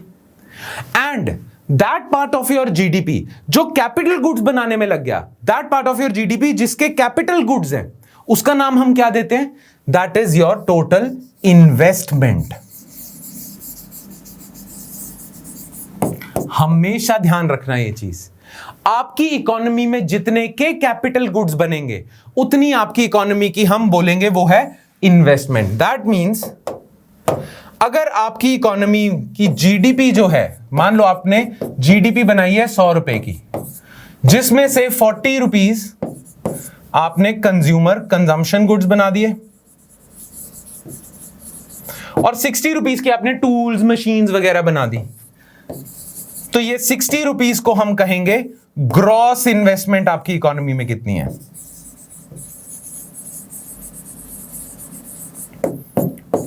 ध्यान रहे, इन्वेस्टमेंट इस केस में वो नहीं है जो आप जनरली समझते हो। इन्वेस्टमेंट इस केस में मतलब पता है क्या है? आपकी कंट्री में जितने भी कैपिटल गुड्स बने हैं वो आपकी कंट्री की इन्वेस्टमेंट है। जनरली हम क्या बोलते हैं? मैंने लैंड में इन्वेस्ट कर दिया, मैंने शेयर मार्केट में इन्वेस्ट कर दिया, राइट? ये सारी बातें हम बोलते हैं। ये सारी आपकी इन्वेस्टमेंट्स जो आपने लैंड में इन्वेस्ट करा है, जो आपने शेयर मार्केट में इन्वेस्ट करा है, जो आपने बॉन्ड मार्केट में इन्वेस्ट कर दिया, कई लोग कहते हैं मैंने गोल्ड में इन्वेस्ट कर दिया पैसा, इसे हम ग्रॉस इन्वेस्टमेंट का पार्ट हरगिज नहीं गिनेंगे। ये याद रखना। ग्रॉस इन्वेस्टमेंट क्या होती है? आपकी कंट्री में एक साल में जितने कैपिटल गुड्स बने हैं वो आपकी ग्रॉस इन्वेस्टमेंट है। ये जो आपने पैसा डाला है ना, बोला मैंने शेयर मार्केट में इतना पैसा डाल दिया, इतना इन्वेस्ट कर दिया, इसे हम ग्रॉस इन्वेस्टमेंट नहीं कहते। इकोनॉमिस्ट जो भी हैं वो इसे इन्वेस्टमेंट नहीं कहते। जितने भी इकोनॉमिस्ट आपको मिलेंगे इसे इन्वेस्टमेंट नहीं कहेंगे, इसे ग्रॉस इन्वेस्टमेंट का पार्ट नहीं गिनेंगे। इनफैक्ट ये जो आप बातें करते हो ना, जो आप खुद बोलते हो कि लैंड में इतना इन्वेस्ट, गोल्ड में इतना इन्वेस्ट कर दिया, मैंने इसमें इतना इन्वेस्ट कर दिया, इकोनॉमिस्ट उसे सेविंग्स कहते हैं। कि आपने अपनी सेविंग्स लगा दी गोल्ड में, आपने अपनी सेविंग्स लगा दी लैंड में, आपने अपनी सेविंग्स लगा दी एफडी में, आपने अपनी सेविंग्स लगा दी शेयर मार्केट में। उसे आप खुद इन्वेस्टमेंट नाम दे रहे हो, पर इकोनॉमिस्ट के लिए उसका नाम इन्वेस्टमेंट नहीं है, इकोनॉमिस्ट के लिए उसका नाम सेविंग्स ही है। अगर आप किसी इकोनॉमिस्ट से पूछोगे तो इकोनॉमिस्ट हमेशा ये बोलेगा कि इन्वेस्टमेंट भाई साहब मेरे लिए तो है एक साल में उस इकोनॉमी में जितना कैपिटल बना है, जितने कैपिटल गुड्स बने हैं, that is gross investment, that's it, बस। ठीक है? जो लोग ये बातें करते हैं मैंने इसमें इतना इन्वेस्ट कर दिया, इसमें इन्वेस्ट कर दिया, वो उनकी पर्सनल इन्वेस्टमेंट हो सकती है। आपकी पर्सनल इन्वेस्टमेंट है वो, पर्सनल मतलब आपके खुद की, ठीक है? वो आपकी पर्सनल इन्वेस्टमेंट हो सकती है, पर इकोनॉमिस्ट उसे सेविंग्स ही कहेंगे, क्योंकि आपकी सेविंग्स ही आपने वहां डाल दी है, जिसे आप इन्वेस्टमेंट कह रहे हो, राइट? जिसे आप इन्वेस्ट करना कह रहे हो। तो इकोनॉमिस्ट के लिए वो सेविंग्स है, आप इन्वेस्टमेंट कहते हैं, चलो उन्हें क्या फर्क पड़ता है? Make sense? ठीक है? तो हमेशा याद रखना इन्वेस्टमेंट क्या होगी। अब ये लाइन देखो, that part of our final output यानी कि GDP that comprises of capital goods constitute gross investment of an economy. उस इकोनॉमी की वो ग्रॉस इन्वेस्टमेंट है। ठीक है जी? तो ये चीज होगी, GDP is equal to final output. Final output consumption है, इन्वेस्टमेंट है। अच्छा, अभी हमने ग्रॉस इन्वेस्टमेंट की बात करी है। हमेशा याद रखना जहां भी ग्रॉस वर्ड आएगा ना, उसके साथ साथ एक और वर्ड मंडरा रहा होगा, नेट। ग्रॉस इन्वेस्टमेंट एक चीज होती है, नेट इन्वेस्टमेंट भी एक चीज होती है। अब ग्रॉस इन्वेस्टमेंट और नेट इन्वेस्टमेंट के बीच में फर्क क्या है? क्या फर्क होगा इन दोनों के बीच में, वो देख लेते हैं, राइट? चलो वो मैं समझा देता हूं आपको, ग्रॉस और नेट इन्वेस्टमेंट के बीच में फर्क। नाउ ग्रॉस इन्वेस्टमेंट क्या होगा? लेट्स सपोज आपकी इकोनॉमी ने इस साल 100 रुपीज के कैपिटल गुड्स बनाए हैं, तो ये होगी आपकी ग्रॉस इन्वेस्टमेंट। ठीक है? आपकी इकोनॉमी ने इस साल 100 रुपीज के कैपिटल गुड्स बनाए हैं, तो ये आपकी होगी ग्रॉस इन्वेस्टमेंट। दैट मींस आपने 100 रुपए से कैपिटल गुड्स ऐड कर दिए इकोनॉमी में अपनी। 100 रुपए के कैपिटल गुड्स आपने ऐड कर दिए। अब ऐड कर दिए से मेरा मतलब क्या है? ऑलरेडी पिछले साल भी तो आपने कुछ कैपिटल गुड्स बनाए होंगे, उससे पिछले साल भी कुछ कैपिटल गुड्स बनाए होंगे, उससे पिछले साल भी कुछ कैपिटल गुड्स तो बनाए होंगे आपने। तो आपके कंट्री में ऑलरेडी कुछ कैपिटल गुड्स पड़े हुए हैं, राइट? जिसे हम कहते हैं कैपिटल स्टॉक। आपकी कंट्री में ऑलरेडी एक कैपिटल स्टॉक पड़ा हुआ है, कैपिटल गुड्स कुछ पड़े हुए हैं, उसमें आपने 100 रुपीज ऐड कर दिए, राइट? तो लेट्स सपोज आपकी इकोनॉमी में 100 रुपए का 1000 रुपए का कैपिटल स्टॉक ऑलरेडी पड़ा होता है, यानी कि जब से आप आजाद हुए हो तब से ले अब तक, मतलब आज के समय पे आपके पास 1000 रुपए के कैपिटल गुड्स पड़े हुए हैं ऑलरेडी। उसके ऊपर आपने इसी साल 100 रुपए और कैपिटल गुड्स बना दिए, तो टेक्निकली देखा जाए तो आपके पास अब 1100 रुपए के 1100 रुपीस का टोटल कैपिटल स्टॉक हो गया, क्योंकि इस साल आपने 100 रुपीस का वो ऐड कर दिया, राइट? पर क्या ऐसा होता है? नहीं, ऐसा नहीं होता। क्यों नहीं होता? वेल, आपने ये वर्ड सुना है, डेप्रिसिएशन।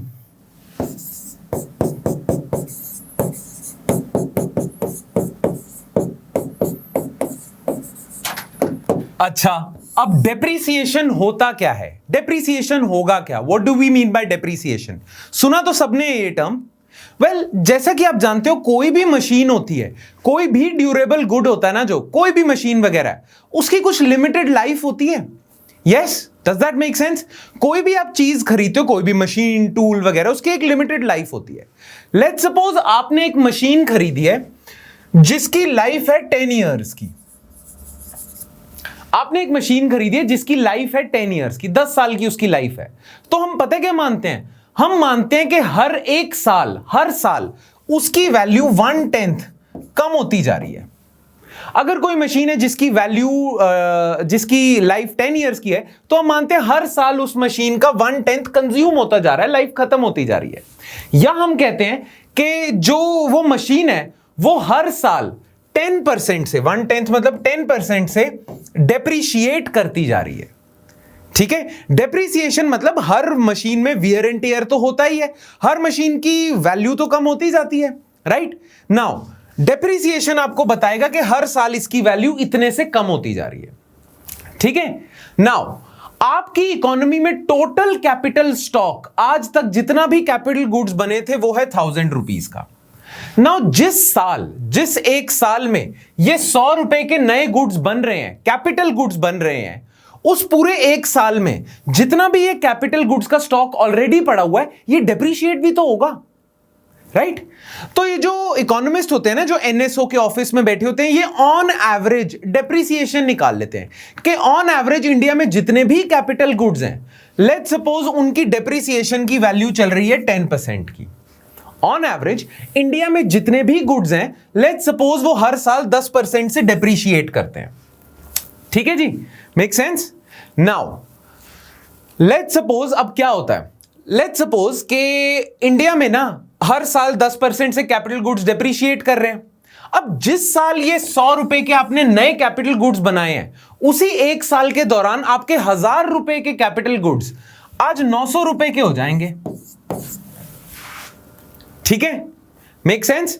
तो क्योंकि हर साल उनकी वैल्यू 10% से कम हो रही है, तो एक साल के अंदर ये 1000 रुपए के कैपिटल गुड्स अब आपके 900 रुपए के हो जाएंगे। ठीक है?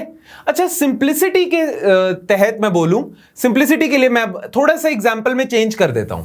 ये जो एक साल में नए कैपिटल गुड्स बने ना, लेट्स सपोज ये 100 रुपीस के नहीं बने, 200 रुपीस के बने।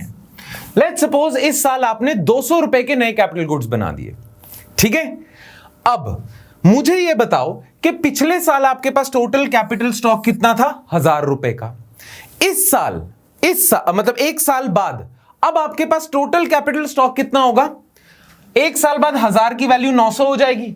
900 में आप ये 200 ऐड कर दोगे, राइट? कितना हो गया टोटल कैपिटल स्टॉक अब एक साल बाद? 1100 का। ठीक है? अगर हम डेप्रिसिएशन को काउंट ना करते, तो हमें क्या दिखता? हमें दिखता कि पिछले साल 1000 रुपए थे, इस साल 200 रुपए नए ऐड हो गए। ठीक है? 200 रुपए के कैपिटल गुड्स नए ऐड हो गए, तो फिर आपकी net addition to capital stock, total capital goods जो आज तक आपके पास बने हैं, वो अब 1200 रुपए के हैं। पर ऐसा नहीं है, डेप्रिसिएशन को लेके चलना पड़ेगा हमें। डेप्रिसिएशन जब आप माइनस करते हो तो आपको पता चलता है कि नेट एडिशन 1000 पिछले साल जितना था, एक साल बाद कितना हो गया? सिर्फ 100 रुपए का फायदा हुआ है आपको, राइट? तो एक साल के अंदर आपने जितने कैपिटल गुड्स बनाए वो थे 200 रुपए के। एक साल के अंदर आपने जितने कैपिटल गुड्स बनाए वो थे 200 रुपए के, उसे हम कहेंगे ग्रॉस इन्वेस्टमेंट।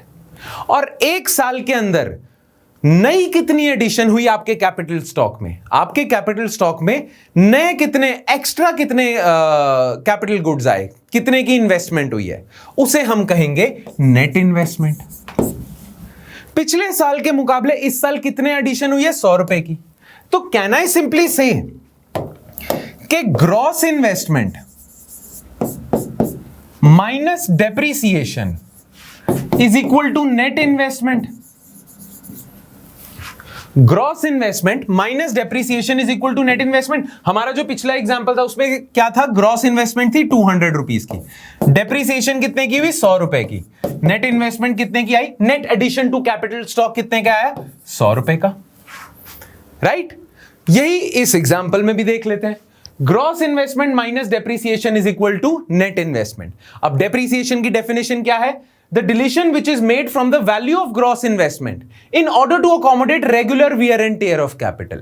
अब यही modified example है, capital stock before 2020 500 रुपए का था, let's suppose gross investment in 2020, उस 2020 में उस एक साल में कितने के आपने ऐड करें कैपिटल गुड्स, 100 रुपए के, पर आपकी कैपिटल ऑलरेडी एग्जिस्टिंग कैपिटल एक साल में डेप्रिशिएट होगी 50 रुपए से, तो टोटल एडिशन पिछला जितना था और नया जितना था कितना एक्स्ट्रा आया है, सिर्फ 550 हो गया टोटल। 100 रुपए का आपने ऐड करा पर पुराने में से 50 माइनस हो गए, तो कैपिटल स्टॉक आफ्टर 2020 कितना हो जाएगा, 550। Therefore net addition to capital stock is 50, hence net investment is 50 rupees. तो अब समझ आ गया difference between gross investment and net investment. खैर, ग्रॉस इन्वेस्टमेंट तो पता है एक साल में कितने नए कैपिटल गुड्स बने, और net investment net addition to your capital stock. Clear? तो इधर वापस आ जाते हैं हम, जो हमने पहले बात करी थी कि आपकी जो फाइनल आउटपुट है, जो टोटल आपकी अब जीडीपी है, वो फाइनल गुड्स एंड सर्विसेज की बनी है। अब फाइनल गुड्स कंज्यूमर भी हो सकते हैं, कैपिटल भी हो सकते हैं। जितनी आपकी फाइनल आउटपुट कंज्यूमर गुड्स की बनी है उसे हम फाइनल कंजम्पशन कहेंगे, जितनी आपकी फाइनल आउटपुट बनी है कैपिटल गुड्स की उसे हम ग्रॉस इन्वेस्टमेंट कहेंगे। राइट? अच्छा, इन्वेस्टमेंट के बारे में एक और चीज आपको मैं बता दूं, investment is considered the backbone of your economy. बिना इन्वेस्टमेंट के आपकी इकोनॉमी चल नहीं सकती, बिना कैपिटल गुड्स के। अभी बात करी थी, capital goods are considered as the backbone of your economy. Without capital goods there is no production process. इसीलिए कहा जाता है कि गवर्नमेंट जिस साल गवर्नमेंट तो नहीं, पूरी इकोनॉमी में ना इन्वेस्टमेंट होती रहनी चाहिए, पूरी इकोनॉमी में इन्वेस्टमेंट होती रहनी चाहिए। उसका कारण क्या है, अगर आप ज्यादा इन्वेस्टमेंट करोगे तो आपकी पूरी इकोनॉमी की प्रोडक्टिव कैपेसिटी बढ़ेगी। जैसे एक एग्जांपल ले लो, लेट्स सपोज पूरी इकोनॉमी में सिर्फ एक ही मशीन थी, राइट, और वो 20 गुड्स बनाती थी, 20 यूनिट्स ऑफ गुड्स बनाती थी, तो आपकी पूरी इकोनॉमी की कैपेसिटी कितनी थी, 20 गुड्स बनाने की कैपेसिटी थी। फिर एक साल ना आपने एक और मशीन बना दी, अब आपकी ना 2 मशीन्स हो गई, राइट? अब आपकी इकोनॉमी की कैपेसिटी भी तो बढ़ गई। अब आपकी इकोनॉमी में इतनी काबिलियत है, इतनी लियाकत है कि वो 40 यूनिट्स गुड बना सकती है, राइट? तो जितनी आप इन्वेस्टमेंट करोगे ना, उतनी फ्यूचर के लिए आपकी इकोनॉमी की प्रोडक्शन की कैपेसिटी बढ़ जाती है। इसीलिए बोलते हैं कि जीडीपी में ना, जितनी भी आपकी जीडीपी है उसमें ना ठीक ठाक शेयर इन्वेस्टमेंट का होना चाहिए, बिकॉज जो इन्वेस्टमेंट होती है ना वो फ्यूचर में आपके गुड्स बनाने की कैपेसिटी को बढ़ा देती है। जितनी ज्यादा आप रोड्स बनाओगे, उतनी ज्यादा ट्रांसपोर्टेशन होगी, उतनी ज्यादा ट्रांसपोर्टेशन सर्विसेज चलेंगी। जितनी ज्यादा आप फैक्ट्रीज बनाओगे, फैक्ट्री भी तो कैपिटल गुड है ना, फैक्ट्री भी कैपिटल है, जितनी फैक्ट्रीज आप बनाओगे उतनी आपकी इकोनॉमी की प्रोडक्शन की वैल्यू बढ़ती है, राइट? सो इन्वेस्टमेंट करते रहना चाहिए। Why? Because higher the investment in an economy, higher the capacity of that economy to produce more goods and services. ठीक है, अगर आप मान लो जीडीपी सारी कंज्यूमर गुड्स की बना देते हो तो आपकी कैपेसिटी, इकोनॉमी कैपेसिटी वहीं की वहीं रहेगी। अगर आपकी टोटल जीडीपी में कुछ कंजम्पशन है, कुछ इन्वेस्टमेंट है, तो नेक्स्ट ईयर के लिए आपने कैपेसिटी बढ़ा दी अपनी इकोनॉमी की, अब आप ज्यादा जीडीपी प्रोड्यूस कर सकते हो। इसे हम कहते हैं, ये याद रखना, ये वर्ड याद रखना, आंसर्स में भी लिख सकते हो आप अपने, जब मेंस कभी दोगे वैसे ये याद रखना कि investment actually increases the productive capacity of your economy. Productive capacity ज्यादा प्रोड्यूस करने की आपकी कैपेसिटी बढ़ जाती है, आपकी इकोनॉमी की बढ़ जाती है। इसीलिए गवर्नमेंट हमेशा वरिड रहती है कि हमारी इकोनॉमी में इन्वेस्टमेंट लेवल्स ड्रॉप हो रहे हैं, हमारी इकोनॉमी में इन्वेस्टमेंट लेवल्स बढ़ रहे हैं। अगर इंडिया चाहता है कि उसकी जीडीपी कभी चाइना जितनी या यूएसए जितनी हो, उसकी जीडीपी कभी चाइना या यूएसए जितनी हो, तो इंडिया में रेगुलर इन्वेस्टमेंट होती रहनी चाहिए और ज्यादा इन्वेस्टमेंट होती रहनी चाहिए। यूएसए की लेवल की जीडीपी अचीव अगर आपको नहीं करनी है तो आपके पास कैपेसिटी तो होनी चाहिए उतने गुड्स एंड सर्विसेज बनाने की। वो तभी होगी अगर आप इन्वेस्टमेंट करोगे। So investment is very important, always remember this. ठीक है जी, चलो आगे बढ़ते हैं।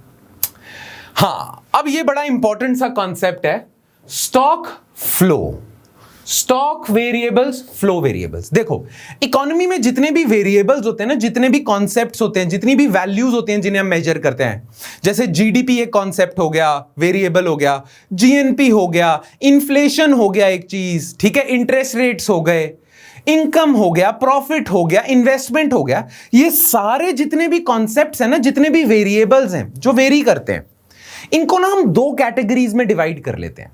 एक होते हैं स्टॉक वेरिएबल्स, स्टॉक कॉन्सेप्ट्स, और एक होते हैं फ्लो वेरिएबल्स, फ्लो कॉन्सेप्ट्स।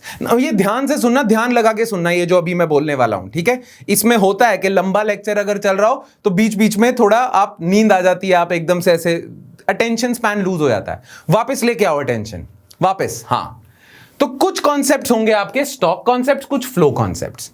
अब स्टॉक कॉन्सेप्ट्स कौन से होते हैं, फ्लो कॉन्सेप्ट्स कौन से होते हैं? देखो, पहले फ्लो से स्टार्ट करते हैं। देखो, फ्लो वेरिएबल्स वो वेरिएबल्स होंगे जिनका मायना ही तभी आता है, जिनकी डेफिनेशन ही तभी पूरी होती है, सिद्ध होती है, जब उनके साथ आप टाइम पीरियड अटैच करते हो। बिना टाइम पीरियड अटैच करे फ्लो वेरिएबल्स का कोई मीनिंग ही नहीं होता। अब इससे मेरा मतलब क्या है, छोटा सा एग्जांपल सुनना। लेट्स सपोज आप मुझसे पूछते हो, सर आपकी इनकम कितनी है? मैं आपको बोल देता हूं 50,000। क्या मेरा आंसर कंप्लीट हो गया, या क्या आपका क्वेश्चन कंप्लीट था? अगर आप मुझसे क्वेश्चन पूछते हो, सर आपकी इनकम कितनी है, मैं बोलता हूं 50,000, ये कंप्लीट आंसर थोड़ी है। आपके दिमाग में आएगा हाँ, बट 50,000 कब का? 50,000 महीने का, 50,000 साल का, 50,000 सेकंड का, 50,000 हफ्ते का, 50,000 दिन का। मीनिंग नहीं चेंज हो जाएगा। अगर मैं आपको बोलूंगा कि मैं 50,000 साल का कमाता हूं, तो आपकी शक्ल ऐसी बन जाएगी, हाय बेचारा कितने कम कमा रहा है, हाय कैसे गुजारा हो रहा होगा, राइट। और अगर मैं आपको बोलूं मैं 50,000 दिन का कमा रहा हूं, तो एकदम से आप ऐसे हो जाओगे कि यार क्या बात है, बड़ा सेठ आदमी है।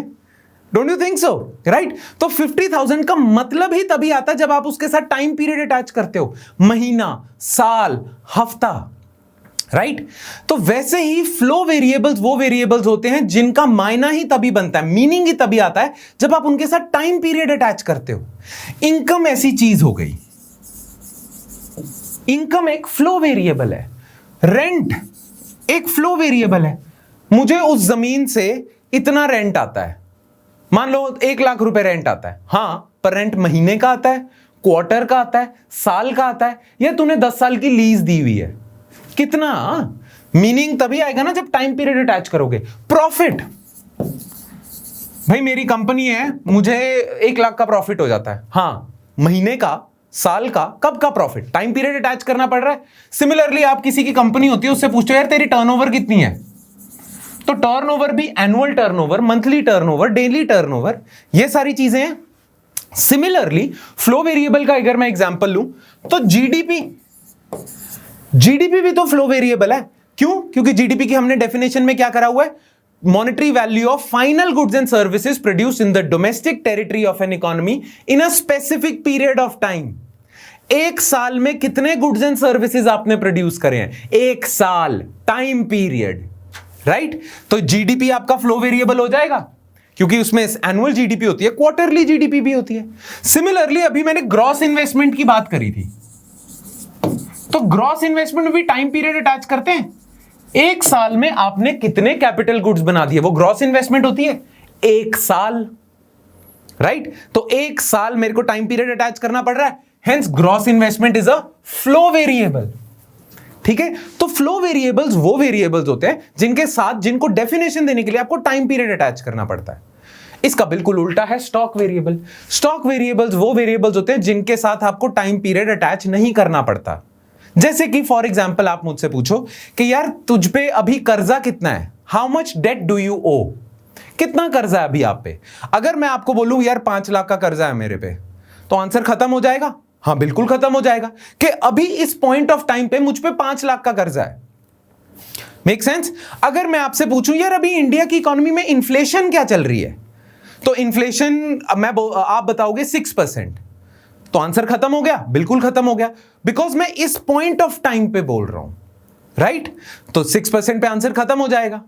तो स्टॉक वेरिएबल्स वो वेरिएबल्स होते हैं जिनको डेफिनेशन देने के लिए आपको पॉइंट ऑफ टाइम स्पेसिफाई करना पड़ता है। इस समय 1 साल पहले कितनी थी इन्फ्लेशन, 1 साल पहले, ठीक है, पर टाइम पीरियड तो नहीं बता रहे ना कि इस दौरान कितनी बढ़ गई इन्फ्लेशन, ये तो नहीं बताना होता है ना। Make sense. इस दौरान क्या इन्फ्लेशन है, इस दौरान कोई इन्फ्लेशन नहीं होती। हां अगर मैं आपको बोलूं इस दौरान इन्फ्लेशन कितनी बढ़ी, तो वो फ्लो हो जाएगा। खैर उस पर अभी कंफ्यूज नहीं होते, अभी बस ये बताता हूं कि स्टॉक वेरिएबल वो वेरिएबल होते हैं जिनको स्पेसिफाई करने के लिए टाइम पीरियड बताना पड़ता है। जैसे मुझ पे टोटल डेट कितना है, इंडिया पे टोटल डेट कितना है, इंडिया पे टोटल कैपिटल स्टॉक कितना है। अभी करा था हमने कि आज तक का कैपिटल स्टॉक, कैपिटल गुड्स का स्टॉक कितना है, नाम में ही स्टॉक आ गया, तो स्टॉक वेरिएबल।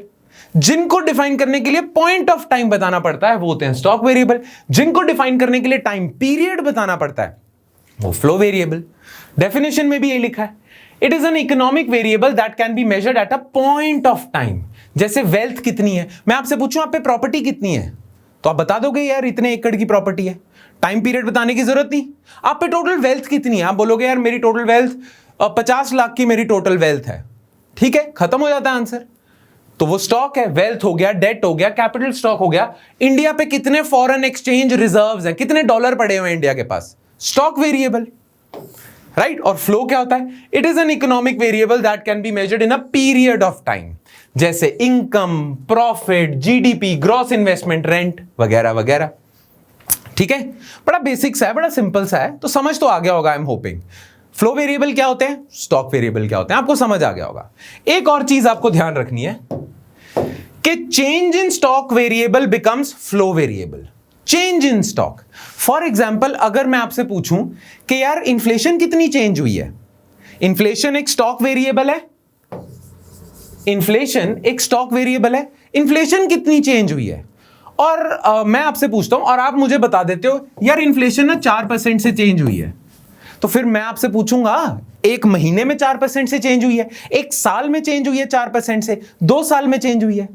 तो चेंज इन स्टॉक वेरिएबल, ये स्टॉक वेरिएबल है, चेंज इन स्टॉक वेरिएबल अगर मेजर करना है तो वो ऑटोमेटिकली फ्लो हो जाता है, ठीक है। अगर मैं आपसे पूछूं कि यार आपकी वेल्थ कितनी चेंज हुई है, तो आप बताओगे पिछले साल मेरी वेल्थ थी 1 करोड़, आज मेरी वेल्थ हो गई है 2 करोड़, तो change in my wealth has been 1 crore.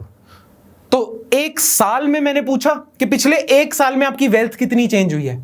Wealth क्या है, stock variable, change in wealth क्या बन जाता है, flow variable.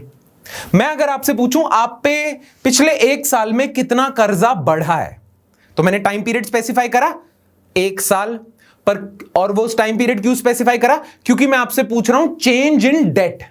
Date stock variable है पर चेंज इन डेट आपका फ्लो वेरिएबल हो जाता है। Make sense. तो हमेशा याद रखना, प्रीलिम्स में पूछ सकते हैं which of the following is not a stock variable, 4 option दे देंगे, ठीक है। Which of the following is a flow variable, 4 option दे देंगे, तो पता चल गया आप स्टॉक वेरिएबल, फ्लो वेरिएबल, ठीक है। Make sense. चलो आगे बढ़ते हैं। तो अब हम आ जाते हैं जीडीपी कैलकुलेशन मेथडोलॉजी। ये जो जीडीपी की हम बात कर रहे हैं, अब मैंने जब आपको सिंपल से एग्जांपल दिए थे कि एक ब्रेड बनी है, एक ब्रेड और बटर बन गया है, वो तो सिंपल से एग्जांपल है, उन एग्जांपल से तो फटाफट निकाल लोगे आप जीडीपी। पर अगर पूरे इंडिया की बात करें, पूरे इंडिया में कितने गुड्स एंड सर्विसेज बन रहे हैं, तो पूरे इंडिया की इतने सारे गुड्स एंड सर्विसेज बन रहे हैं, इतने इकोनॉमिक एजेंट्स हैं, इतने प्रोड्यूसर्स हैं, इतने कंज्यूमर्स हैं, इस पूरे देश की 1 साल की जीडीपी कैलकुलेट करना थोड़ा पेक्यूलियर सा, और थोड़ा पेक्यूलियर तो नहीं कहना चाहिए, डिफिकल्ट टास्क है ना, थोड़ा सा तो डिफिकल्ट होगा। तो उसके लिए कुछ मेथडोलॉजीज हमें अपनानी पड़ती हैं। तो हम ये देखते हैं कि जीडीपी कैलकुलेट कैसे करते हैं, जीडीपी कैलकुलेशन की कितनी मेथडोलॉजीज हैं, कैसे ये हमारे जो एनएसओ वाले हैं, नेशनल स्टैटिस्टिकल ऑफिस, ये कैसे कैलकुलेट करता है। अब मैं ना आपको ये बताने से पहले कि कैसे कैलकुलेट करता है, मैं आपको एक और चीज बता देता हूं इकोनॉमिक्स के बारे में। देखो, इकोनॉमिक्स ना नेचुरल साइंस सब्जेक्ट नहीं है, ये सोशल साइंस का सब्जेक्ट है। नेचुरल साइंस के सब्जेक्ट कौन से हो गए? जैसे फिजिक्स, केमिस्ट्री, बायोलॉजी, है ना, ये सारे नेचुरल साइंस के हो गए, मैथमेटिक्स। और ये अपना है सोशल साइंस का। नाउ नेचुरल साइंस और सोशल साइंस में एक खास डिफरेंस पता है क्या है? नेचुरल साइंस जो सब्जेक्ट्स होते हैं, फिजिक्स, केमिस्ट्री वगैरह, इसमें जो हम कॉन्सेप्ट्स करते हैं, इन्हें प्रूव किया जा सकता है, इन्हें लैब में प्रूव किया जा सकता है, राइट?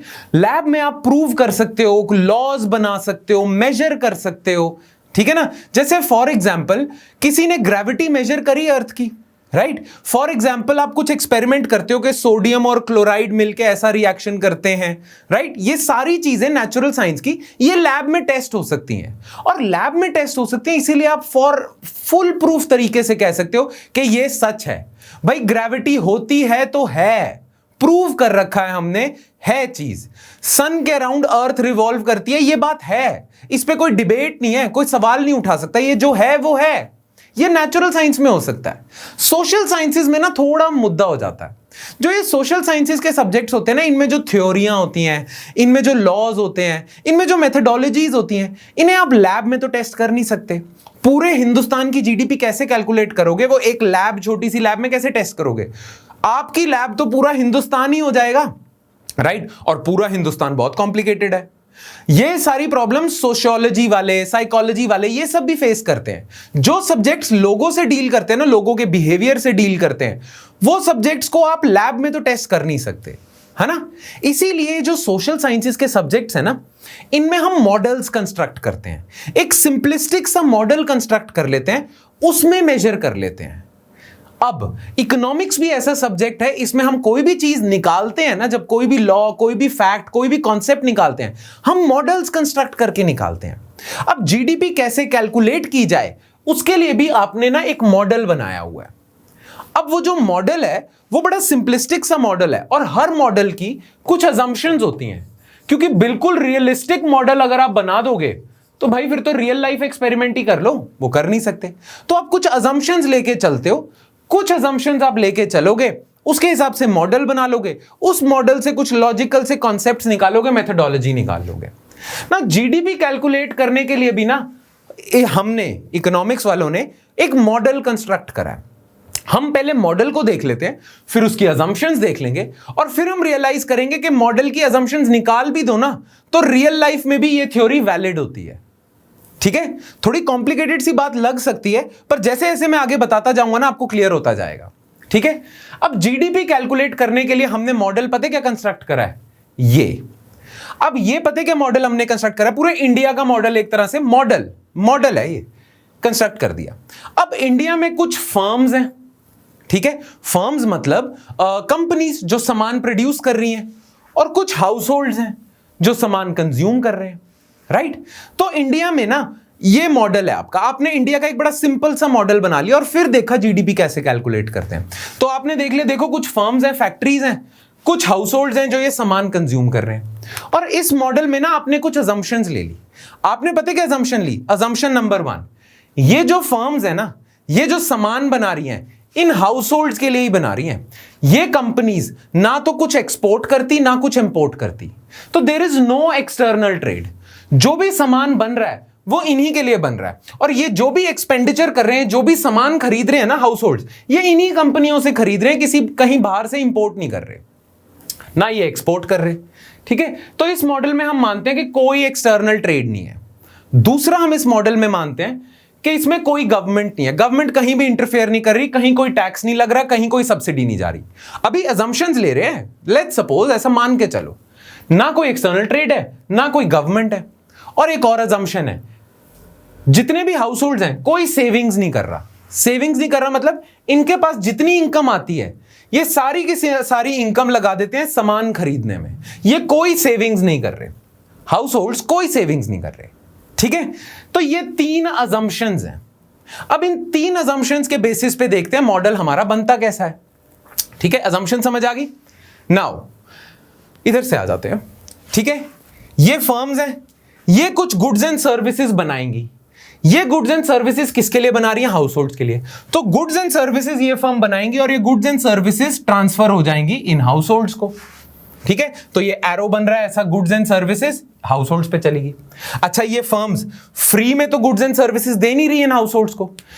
जो ये गुड्स एंड सर्विसेज इधर जा रही हैं, बदले में ये हाउस होल्ड्स कुछ पैसा दे रहे हैं इन फर्म्स को, राइट? तो गुड्स एंड सर्विसेज इस डायरेक्शन में जा रही हैं और बदले में उन गुड्स एंड सर्विसेज के हाउस होल्ड जो हैं वो कुछ एक्सपेंडिचर कर रहे हैं इन फर्म्स पे, इन कंपनीज पे कुछ एक्सपेंडिचर कर रहे हैं। तो ये ट्रांजैक्शन तो आपको समझ आ गई, राइट? कुछ ऐसे आपके गुड्स एंड सर्विसेज इधर गई, बदले में कुछ एक्सपेंडिचर इधर आ गया। ठीक है, अब एक और डायरेक्शन देख लेते हैं। जैसा कि हमने पिछले लेक्चर में करा है, जितना भी पैसा ये फर्म्स कमाएंगी उस पैसे को डिस्ट्रीब्यूट कैसे करेंगी, उस पैसे को कहां लगाएंगी? जितना भी पैसा इन्होंने कमाया, अभी इन पे एक्सपेंडिचर हुआ, उसको कहां लगाएंगे? वेल, हम कर चुके हैं पिछले लेक्चर में। ये जो कंपनीज है जितनी भी, इन्होंने जो लैंड ले रखा है, कुछ पैसा ये लगा देंगे रेंट देने में। ठीक है, जो लेबरर्स इनके पास काम कर रहे हैं उनको वेजेस देने में, जिनसे इन्होंने कैपिटल उठाया है उनको ये इंटरेस्ट दे देंगे और बचा कुचा इन कंपनीज के ओनर्स प्रॉफिट उठा लेंगे, एंटरप्रेन्योर्स, राइट? तो जितना पैसा एक्सपेंडिचर के फॉर्म में इनके पास आएगा कंपनीज के पास, ये उस पैसे को ऐसे डिस्ट्रीब्यूट कर देंगे, कुछ का रेंट दे देंगे, कुछ के लेबरर्स की वेजेस दे देंगे, कुछ इंटरेस्ट दे देंगे अगर लोन वगैरह उठाया हुआ है कैपिटल, और जो बचेगा वो एंटरप्रेन्योर्स प्रॉफिट ले जाएंगे। तो सारा का सारा जो पैसा आया है फर्म्स के पास वो इधर डिस्ट्रीब्यूट हो जाएगा, ऐसे डिस्ट्रीब्यूट हो जाएगा। और ये डिस्ट्रीब्यूट कैसे होगा? वेल, लैंड देने वाला भी हाउस होल्ड से आया है, लेबरर्स भी हाउस होल्ड से आए हैं, कैपिटल देने वाला भी हाउस होल्ड से आया है और जो एंटरप्रेन्योर है वो भी हाउस होल्ड से आया है। तो ये जो सारी फैक्टर इनकम्स हैं, याद है ये फैक्टर्स ऑफ प्रोडक्शन थे, ये फैक्टर इनकम्स थी। जितना भी पैसा एक्सपेंडिचर के फॉर्म में कंपनीज के पास आएगा, सारा का सारा डिस्ट्रीब्यूट हो जाएगा in the form of factor incomes. और फैक्टर इनकम्स किसके पास जाएंगी? हाउस होल्ड्स के पास ही, राइट? तो ये सारा का सारा एक्सपेंडिचर वापस हाउस होल्ड्स पे आ जाता है, ठीक है, फैक्टर इनकम के फॉर्म में। अच्छा, इन्हें फैक्टर इनकम मिल क्यों रही है? क्योंकि ये फैक्टर सर्विसेज दे रहे हैं। लैंड ओनर लैंड की सर्विस दे रहा है फर्म्स को, लेबरर अपनी लेबर की सर्विस दे रहा है, कैपिटल वाला कैपिटल की सर्विस दे रहा है और एंटरप्रेन्योर एंटरप्रेन्योरशिप दे रहा है। तो हाउस होल्ड्स इन्हें फैक्टर सर्विसेज दे रहे हैं, बदले में उन्हें फैक्टर इनकम्स मिल रही है। जितना पैसा हाउस होल्ड से इधर आ रहा है उतना ही वापस फैक्टर इनकम्स के नाम पे जा रहा है ना? इसे हम कहते हैं circular flow in economy. Economy में पैसा घूमता ही रहता है, इकोनॉमी में जनरली पैसा घूमता ही रहता है। जितने ज्यादा हाउस होल्ड्स की इनकम होगी उतने ही ज्यादा एक्सपेंडिचर करेंगे वो कंपनी पे, और जितनी ज्यादा कंपनी जितना ज्यादा कंपनीज गुड्स बेचेंगी उतने ही ज्यादा लोगों के पास इनकम आएगी। और ये हम जानते हैं, मैक्रो इकोनॉमिक लेवल पे भी अगर हम देखें, बात करते हैं, गवर्नमेंट यही तो कहती है कि जितने ज्यादा लोगों को जॉब्स मिले उतनी ज्यादा कंपनीज को फायदा है। क्यों? जितने ज्यादा लोगों को जॉब्स मिलेगी उतनी उनके पास इनकम आएगी, और जितने ज्यादा लोगों के पास इनकम आएगी वो उतना ही स्पेंड करेंगे, और जितना ज्यादा लोग स्पेंड करेंगे उतना ही इनको फायदा, है ना? बनती है बात? Make sense, right? So economy में पैसा सर्कुलर फ्लो में ही घूमता रहता है, प्रोवाइडेड वो जो हमने अजम्पशंस लिए हैं वो तो ट्रू है ही है। तो पैसा ना सर्कुलर फॉर्म में घूमता रहता है। नाउ जीडीपी हम कैसे कैलकुलेट करते हैं? क्या होता है GDP? Total amount of goods and services produced in an economy in an year. तो अगर हमें जीडीपी कैलकुलेट करनी है तो एक तरीका यह है कि हम एस्टिमेट कर लें कि कितने गुड्स एंड सर्विसेज इस कंपनी ने इनको बेचे हैं, एक साल में कितने गुड्स एंड सर्विसेज यहां से यहां गए हैं। तो एक तरीका तो यह हो गया। दूसरा, जितने के गुड्स एंड सर्विसेज इधर गए हैं उतना ही तो एक्सपेंडिचर फर्म्स के पास गया है। तो अगर हम टोटल एक्सपेंडिचर ही कैलकुलेट कर लें कि टोटल हाउस होल्ड्स ने कितना एक्सपेंडिचर करा है, तो हम तब भी जीडीपी कैलकुलेट कर सकते हैं, क्योंकि जितना हाउस होल्ड्स ने एक्सपेंडिचर करा उतने के ही तो इन्होंने गुड्स एंड सर्विसेज बनाए हैं। तो एक तो ये तरीका हो गया जीडीपी मेजर करने का। दूसरा, अगर आप टोटल एक्सपेंडिचर कैलकुलेट कर लो हाउस होल्ड्स का, वो भी इक्वल ही है, वो भी तरीका हो गया जीडीपी का। अच्छा, जितना आपने एक्सपेंडिचर करा उतनी तो फैक्टर इनकम आई है, राइट? तो तीसरा तरीका ये है, आप चेक करो सारे हाउस होल्ड्स को कितनी इनकम्स आई हैं, उससे भी आपको जीडीपी पता चल जाएगी, राइट? तो इस मॉडल से हमें क्या पता चलता है? जीडीपी कैलकुलेट करने के 3 तरीके हैं।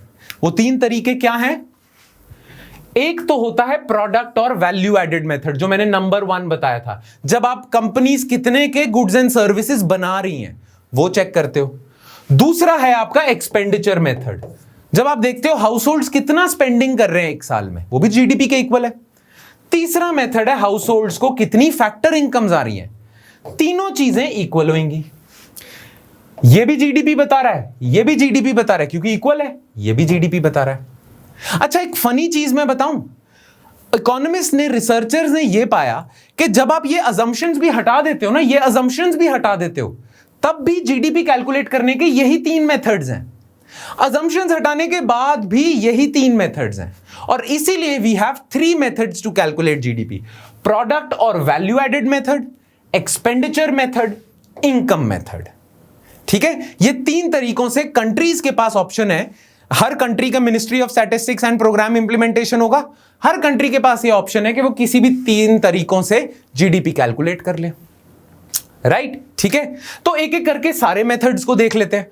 उससे ना एक फॉर्मूला निकलेगा, खासकर जब हम एक्सपेंडिचर मेथड करेंगे ना, तो एक चीज निकलेगी, और वो चीज पता क्या होगी, जैसे समुद्र मंथन चल रहा है तो एक चीज निकलेगी, वो चीज आपने फॉरएवर याद रखनी है जब तक मैक्रो इकोनॉमिक्स के लेक्चर चल रहे हैं। As a matter of fact end तक याद रखना है। एक फॉर्मूला निकलेगा, वो फॉर्मूला हमेशा याद रखना, क्योंकि मैं बार बार हर लेक्चर में रिपीट करूंगा। ठीक है, तो देखते हैं, उस पे आते हैं वो फॉर्मूला पे। पहले एक एक करके सबको देख लेते हैं। सबसे पहले सीरियल ऑर्डर में ही चलते हैं, प्रोडक्ट और वैल्यू एडेड मेथड को देख लेते हैं। ठीक है, प्रोडक्ट और वैल्यू एडेड मेथड क्या है? लेट्स सपोज एक कंपनी है, उसको हम कह देते हैं फर्म आई। एक कंपनी है, ठीक है, वो ना फाइनल गुड्स बना रही है कुछ। ठीक है, अब उसने कुछ जो फाइनल गुड्स एंड सर्विसेज बनाई हैं, उनको बनाने में उसने कुछ इंटरमीडिएट गुड्स भी लिए होंगे।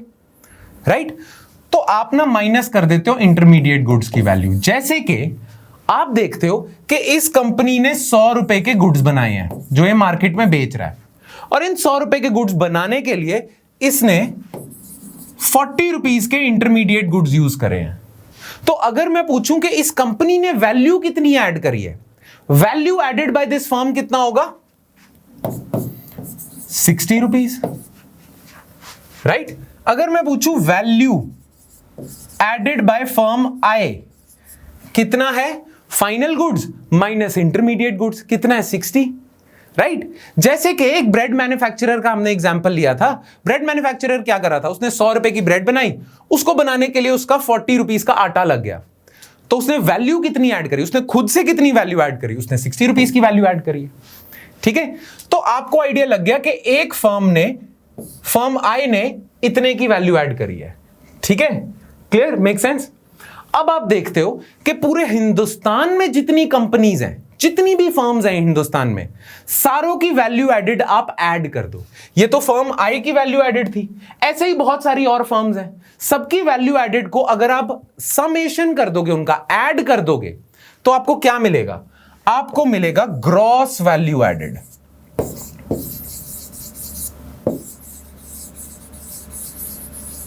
ग्रॉस वैल्यू एडेड क्या होगा? मैथ्स अगर आपने पढ़ा है तो आपको पता होगा, ये साइन समेशन का साइन होता है। I is equal to 1 to n। Let's suppose n firms हैं, n कंपनीज हैं। ठीक है, और यहां आप लिख देते हो FI, value added by each and every firm. सबको आप ऐड कर दोगे, हर कंपनी की वैल्यू एडेड ऐड कर दोगे, आपको मिल जाएगा ग्रॉस वैल्यू एडेड, जिसे हम GVA भी कहते हैं। और आपने GVA सुना होगा टर्म, GVA कितनी बारी यूज होता है, right? This is gross value added. And for now ये GVA कुछ नहीं है, this GVA is nothing but GDP। Actually GDP और GVA में ना बस एक छोटा सा महीन सा माइन्यूट सा डिफरेंस होता है, सटल सा डिफरेंस होता है, वो हम अभी थोड़ी देर में करेंगे। बट अभी के लिए आप ये मान लो कि GVA is nothing but GDP, gross value added is nothing but GDP। ठीक है, तो GDP कैलकुलेट करने का तरीका मिल गया, वैल्यू एडेड मेथड तभी इसे कहते हैं।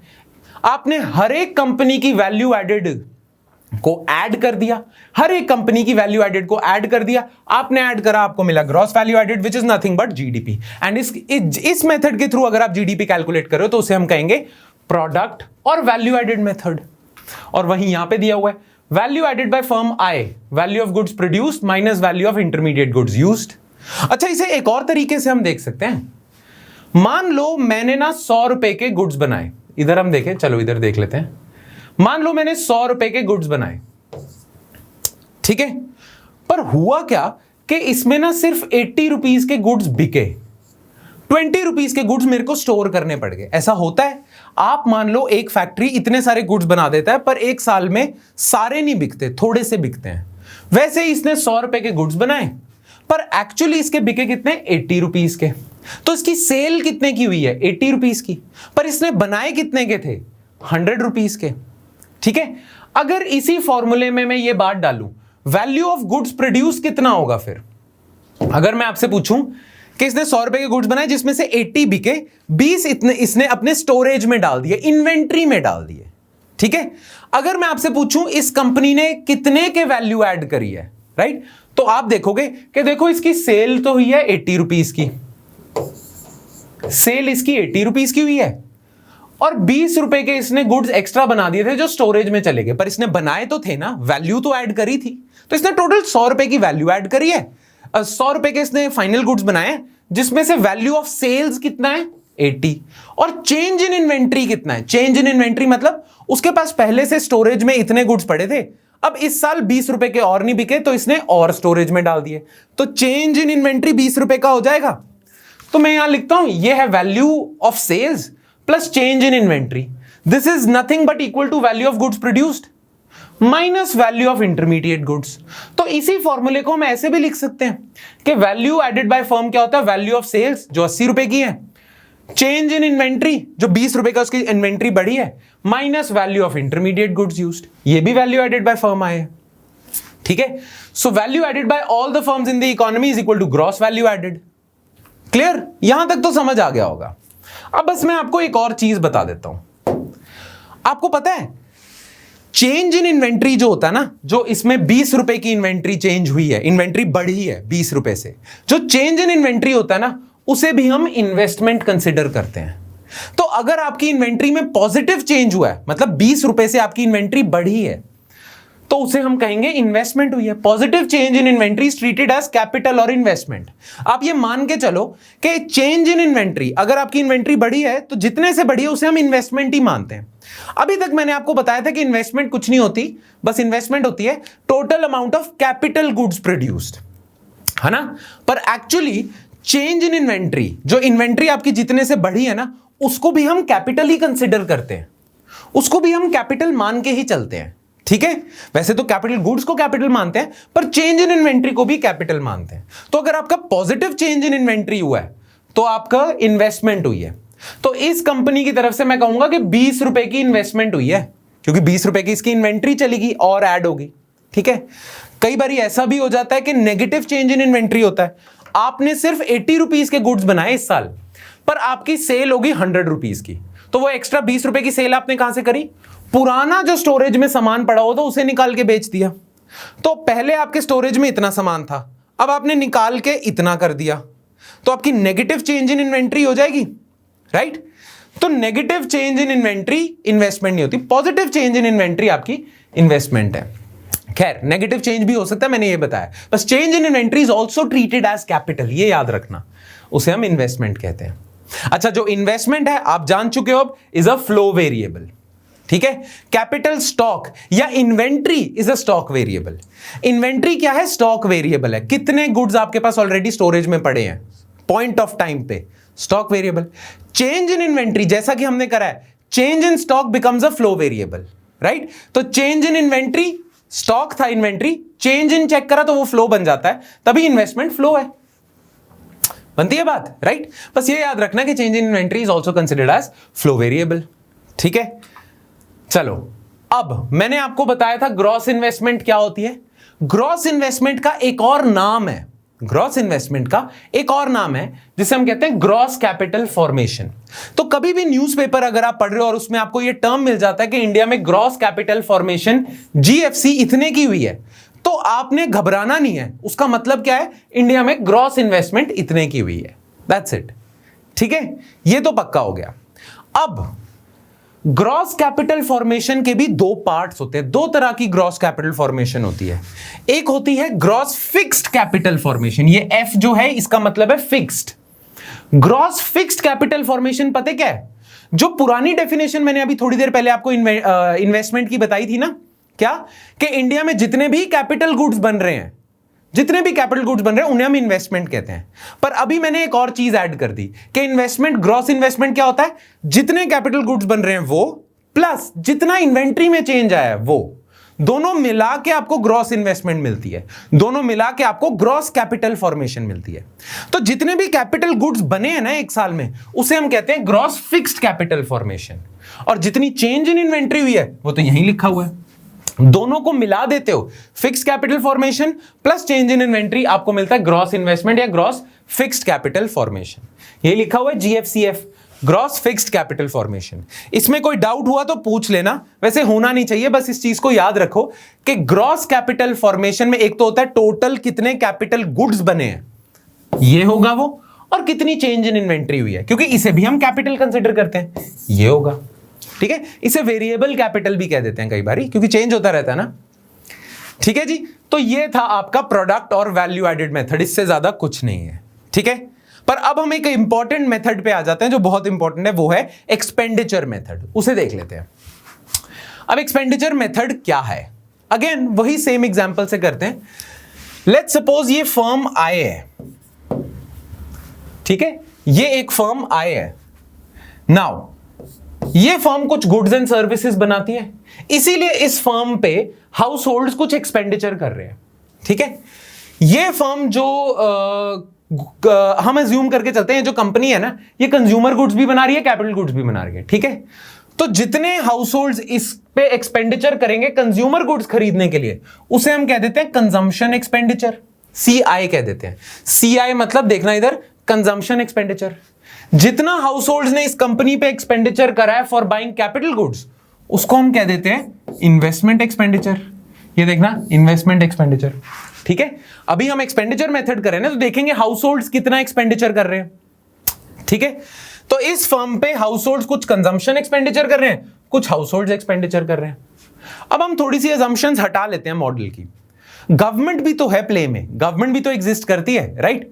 तो गवर्नमेंट भी तो चीजें खरीदती बेचती है, गवर्नमेंट भी चीजें खरीदती है, तो गवर्नमेंट भी इस फर्म से कुछ सामान खरीदती होगी, तो गवर्नमेंट भी इस पे कुछ एक्सपेंडिचर करती होगी, जिसे हम कह देते हैं government expenditure. Right, make sense? तो गवर्नमेंट भी इससे सामान खरीद रही है इस कंपनी से, तो इसे हम कह देते हैं गवर्नमेंट एक्सपेंडिचर। गवर्नमेंट ने जो भी सामान खरीदा है, कंज्यूमर गुड, कैपिटल गुड, दोनों। अच्छा, ये कंपनी कुछ सामान एक्सपोर्ट भी तो करती होगी, तो जिनको एक्सपोर्ट कर रही है, जिन लोगों को, वो लोग भी तो इस पे कुछ एक्सपेंडिचर कर रहे होंगे, राइट? तो उसे हम कह देते हैं एक्सपोर्ट एक्सपेंडिचर। अच्छा, एक्सपोर्ट को मैं एक्स से डिनोट करूंगा। ठीक है, तो इस कंपनी पे टोटल एक्सपेंडिचर कितना हो रहा है? Consumption expenditure, investment expenditure, government expenditure, export expenditure. ठीक है जी, मेक सेंस? क्लियर? नाउ अब सारी कंपनीज जितनी भी हैं, जितनी भी सारी कंपनीज हैं, ठीक है, उस पे कितना एक्सपेंडिचर हो रहा है वो हम ऐड कर देते हैं। इस फर्म पे इतना एक्सपेंडिचर हो रहा है, सारी कंपनीज पे जितना एक्सपेंडिचर हो रहा है वो हम ऐड कर देते हैं। तो जब हम ऐड करेंगे तो हमें क्या मिलेगा? हमें देखना है कि इंडिया में जितनी कंपनीज हैं, इंडिया में जितनी भी कंपनीज हैं, उन पे टोटल एक्सपेंडिचर कितना हो रहा है, राइट? तो मान लो टोटल कंजम्पशन एक्सपेंडिचर, जितने भी लोग हैं, जितने भी हाउस होल्ड्स हैं, वो टोटल कंजम्पशन एक्सपेंडिचर कर रहे हैं C। ठीक है, पर हाउस होल्ड जितना एक्सपेंडिचर कर रहे हैं सारा इंडिया की फर्म्स पे तो करते नहीं है, वो इंपोर्ट भी तो करते हैं। मेरे पास 100 रुपए हैं, मैं उसमें से 20 रुपए का सामान इंपोर्ट कर लेता हूं, 80 रुपए का सामान इंडिया की कंपनीज पे इंडिया की कंपनी से सामान ले लेता हूं, राइट? तो मेरा जो टोटल एक्सपेंडिचर है सारा का सारा इंडिया की कंपनीज पे तो नहीं जा रहा है, कुछ इंपोर्ट करने में भी जा रहा है, राइट?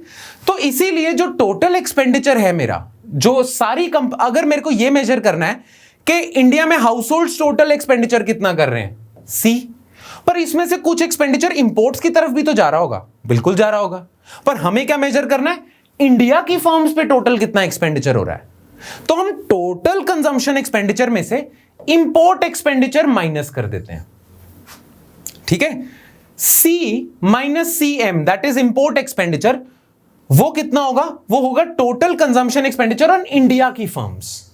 ठीक है, मेरे पास 100 रुपए हैं, मैंने 20 रुपए तो इंपोर्ट पे लगा दिया और मेरे पास टोटल 100 रुपए थे, 100 रुपए मेरा एक्सपेंडिचर था, तो 100 माइनस 20 कितना आएगा? 80। 80 क्या करा है मैंने? 80 इंडिया की कंपनीज पे लगाया और हमें यही मेजर करना है इंडिया की कंपनीज पे कितना एक्सपेंडिचर हो रहा है, ठीक है। तो C minus CM would be total consumption expenditure on Indian firms. फिर सेम केस इसके साथ भी होगा, I माइनस IM, है ना। सेम इधर ही होगा, G माइनस GM। गवर्नमेंट कुछ सामान इंपोर्ट कर रही है, कुछ सामान इंडिया की कंपनी से खरीद रही है, तो total government expenditure minus government का import expenditure would give government expenditure on these firms, ठीक है। और यहां तो X है ही है, टोटल एक्सपोर्ट्स कितने हो रहे हैं। जब आप इस चीज को करते हो तो आप लिखते हो C plus I plus G plus X minus ये CM IM प्लस GM, है ना, ये हो जाएगा। अच्छा, इस सारे को मैं ऐड कर दूं, टोटल कंजम्पशन इंपोर्ट्स कितने हो रहे हैं, टोटल इन्वेस्टमेंट इंपोर्ट्स कितने हो रहे हैं, टोटल गवर्नमेंट इंपोर्ट्स कितने हो रहे हैं, मैं इसको ऐड करके कह दूं कि टोटल इंपोर्ट्स हैं, ये टोटल इंपोर्ट्स ही हैं ये, राइट। तो इसको मैं इंपोर्ट्स को ना मैं M के सिंबल से डिनोट करता हूं। नाउ आपका फॉर्मूला क्या निकलता है, अगर मैं आगे जाऊं तो क्या निकलेगा आपका formula? C plus I plus G plus X minus M, where X stands for exports, M stands for imports। यही है आपकी जीडीपी, क्योंकि टोटल इंडिया की फर्म्स पे जितना एक्सपेंडिचर हो रहा है वही तो इंडिया की जीडीपी है। अभी हमने देखा है सर्कुलर फ्लो ऑफ इकोनॉमी से, तो इंडिया की जीडीपी का ये फॉर्मूला है। C यानी कि प्राइवेट कंजम्पशन कितनी हो रही है, I यानी कि प्राइवेट इन्वेस्टमेंट कितनी हो रही है, G यानी कि गवर्नमेंट कितना एक्सपेंडिचर हो रहा है, और ये क्या है? Export minus imports. इसे हम क्या कहेंगे? इसे हम कहेंगे net exports. So net exports is equal to total exports minus import, और यही आपकी जीडीपी है। और ये जो फॉर्मूला निकला है ना, इसे हमेशा याद रखना। याद रखने की वैसे इतनी जरूरत नहीं पड़ेगी, क्योंकि ये मैं बार बार रिपीट करूंगा। इंडिया की इकोनॉमी को अगर आपने देखना है, इंडिया की जीडीपी को समझना है, तो इंडिया की जीडीपी यही होती है, C plus I plus G plus X minus M। बार बार बोल के इसे याद कर लो, रट लो इस चीज को। India GDP, there are 4 drivers to India's growth, C plus I plus G plus X minus M। और यहां से आप देख लो, जितना ज्यादा इंडिया इंपोर्ट करेगा उतनी जीडीपी कम नहीं होगी हमारी। जितना हम इंपोर्ट करेंगे उतनी जीडीपी कम होगी, क्योंकि ये माइनस का साइन है। और जितना इंडिया एक्सपोर्ट करेगा उतनी आपकी जीडीपी बढ़ेगी। जितना एक्सपोर्ट एक्सपेंडिचर होगा उतनी जीडीपी बढ़ेगी।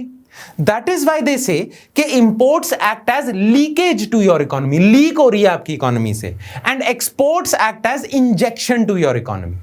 सॉरी, एक्सपोर्ट्स, यहां imports act as leakage to your economy, GDP कम होगी, and exports act as injection to your economy, economy में भरा जा रहा है। क्यों है? अब आपको फॉर्मूले से पता चलता है, राइट। सो ये फॉर्मूला बहुत इंपॉर्टेंट है, इसे याद रखना। मैं दोबारा लिख देता हूं रिपीट करता हुआ। जीडीपी क्या है इंडिया की? C plus I plus G plus X minus M, where C stands for consumption, I stands for investment, G stands for government expenditure, and X minus M stands for net exports. Alright, यही है आपकी GDP, और हमेशा याद रखना इसे। बार बार आप newspaper में भी सुनोगे कि इंडिया में कंजम्पशन एक्सपेंडिचर गिरता जा रहा है, इसीलिए जीडीपी को खतरा है। अब समझते हो क्यों? इंडिया में इन्वेस्टमेंट गिरती जा रही है, इसीलिए जीडीपी को खतरा है। अब आपको एक और चीज बताता हूं, इससे आपको आइडिया लग जाएगा। जब भी कभी इकोनॉमी में रिसेशन आता है, जैसे अभी कोरोना की वजह से रिसेशन आया हुआ है इकोनॉमी में, तो इंडिया में कंजम्पशन गिरी हुई है, इंडिया में इन्वेस्टमेंट गिरी हुई है, इंडिया के एक्सपोर्ट भी नहीं हो रहे, ज्यादा बुरे हाल चल रहे हैं। तो जीडीपी को बचाने के लिए अब एक लौता रास्ता क्या रह गया है? जीडीपी को बचाने के लिए एक लौता रास्ता रह गया गवर्नमेंट एक्सपेंडिचर, क्योंकि कंजम्पशन गिरी है, इन्वेस्टमेंट गिरी है, एक्सपोर्ट गिरे हुए, तो जीडीपी को बचाने के लिए एक लौता रास्ता रह गया गवर्नमेंट एक्सपेंडिचर। तभी रिसेशन के दौरान गवर्नमेंट अपना एक्सपेंडिचर बढ़ा देती है, जिसे हमने बात करी है फिस्कल एक्सपेंशन। गवर्नमेंट एक्सपेंडिचर करी जा रही है, क्यों? क्योंकि जीडीपी बच ही इससे रह सकती है, क्योंकि यही रह गया है बस। क्योंकि 4 ही तो चीजें थी, जिसमें से 3 तो डाउन होगी विकेट, यही रह गया है, और यही बचा सकता है। ऑलराउंडर है ये, पारी बचा सकता है ये। तभी governments during a recession increase expenditure, ये याद रखना, but this formula is extremely important. Alright, तो यही चीजें यहां पे लिखी हुई हैं, GDP is equal to C plus I plus G plus X minus M. ठीक है, तो ये सबसे ज्यादा इंपॉर्टेंट था क्योंकि इससे ये फॉर्मूला निकलता है। आखिरी मेथड हमारा कौन सा रह जाता है, इनकम मेथड। ना हम जानते हैं कि जो जितना भी एक्सपेंडिचर फर्म्स पे हुआ है सारा का सारा कहां डिस्ट्रीब्यूट हो जाता है, रेंट, वेजेस, इंटरेस्ट, प्रॉफिट। तो इंडिया में अगर आप कैलकुलेट कर लो टोटल रेंट कितना है, टोटल वेजेस कितनी है, टोटल इंटरेस्ट कितना है, टोटल प्रॉफिट कितना है, सबको आप ऐड कर दो। ठीक है, सबको, सारी इनकम्स को अगर आप ऐड कर दो तो भी आपको जीडीपी मिल जाएगी। राइट, तो इनकम मेथड तो ये है, बड़ा नॉर्मल सा है, इस पे ज्यादा ध्यान देने की जरूरत नहीं है, आपको बेसिकली पता ही चल गया। तो ये सारा ऐड कर दो, आपको जीडीपी मिल जाएगी। Clear, make sense.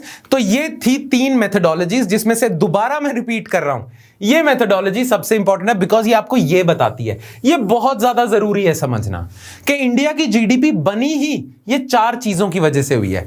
Total consumption expenditure house hold कितना कर रहे हैं, total investment expenditure private individuals कितना कर रहे हैं, गवर्नमेंट कितना एक्सपेंडिचर कर रही है, और नेट एक्सपोर्ट्स कितने हो रहे हैं। राइट, ठीक है, चलो अब हम आ जाते हैं एक और इंपॉर्टेंट टॉपिक पे जिसका नाम है factor cost, basic price and market price. Well, ये तीनों चीजें हैं क्या? आपको याद होगा जब स्टार्टिंग के लेक्चर में मैंने बात करी थी कि हम क्या क्या कवर करेंगे, तो उसमें मैंने लिखा था अदर मैक्रो इकोनॉमिक एग्रीगेट्स, है ना? तो वही शुरुआत करने जा रहे हैं हम। नाउ स्टार्टिंग में मैंने आपको बोला था, एक एग्जांपल दिया था कि लेट्स सपोज आप ब्रेड बनाते हो एक,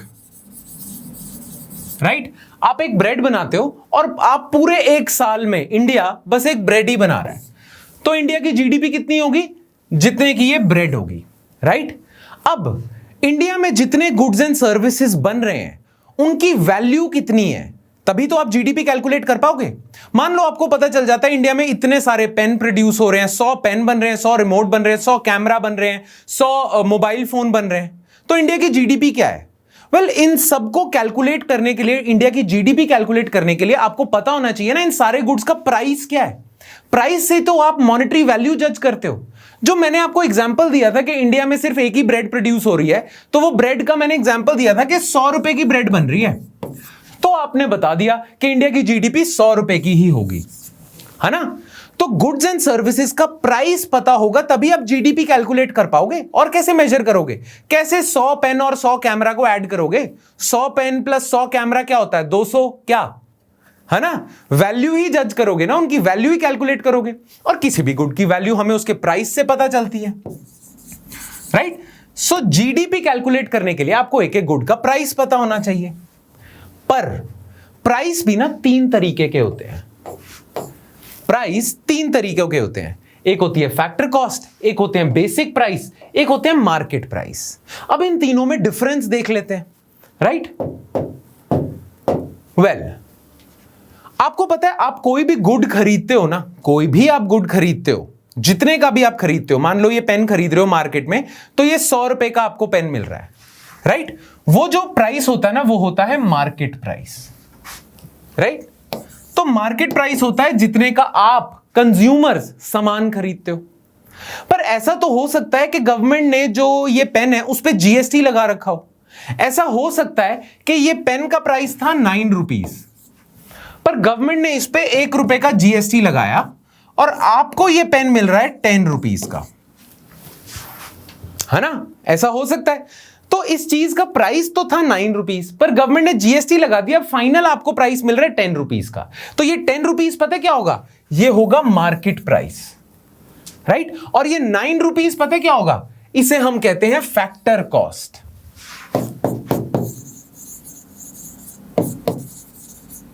ठीक है, तो ये 9 रुपीज होगा फैक्टर कॉस्ट और ये 10 रुपीज होगा जितना कि आप खरीदते हो मार्केट प्राइस। तो अगर मैं ये लिख दूं कि market price minus taxes gives me factor cost, तो ये सही होगा, बिल्कुल सही होगा, है ना? Make sense? Market price minus taxes gives me factor cost. या मैं ये भी लिख सकता हूं कि market price is equal to factor cost plus taxes.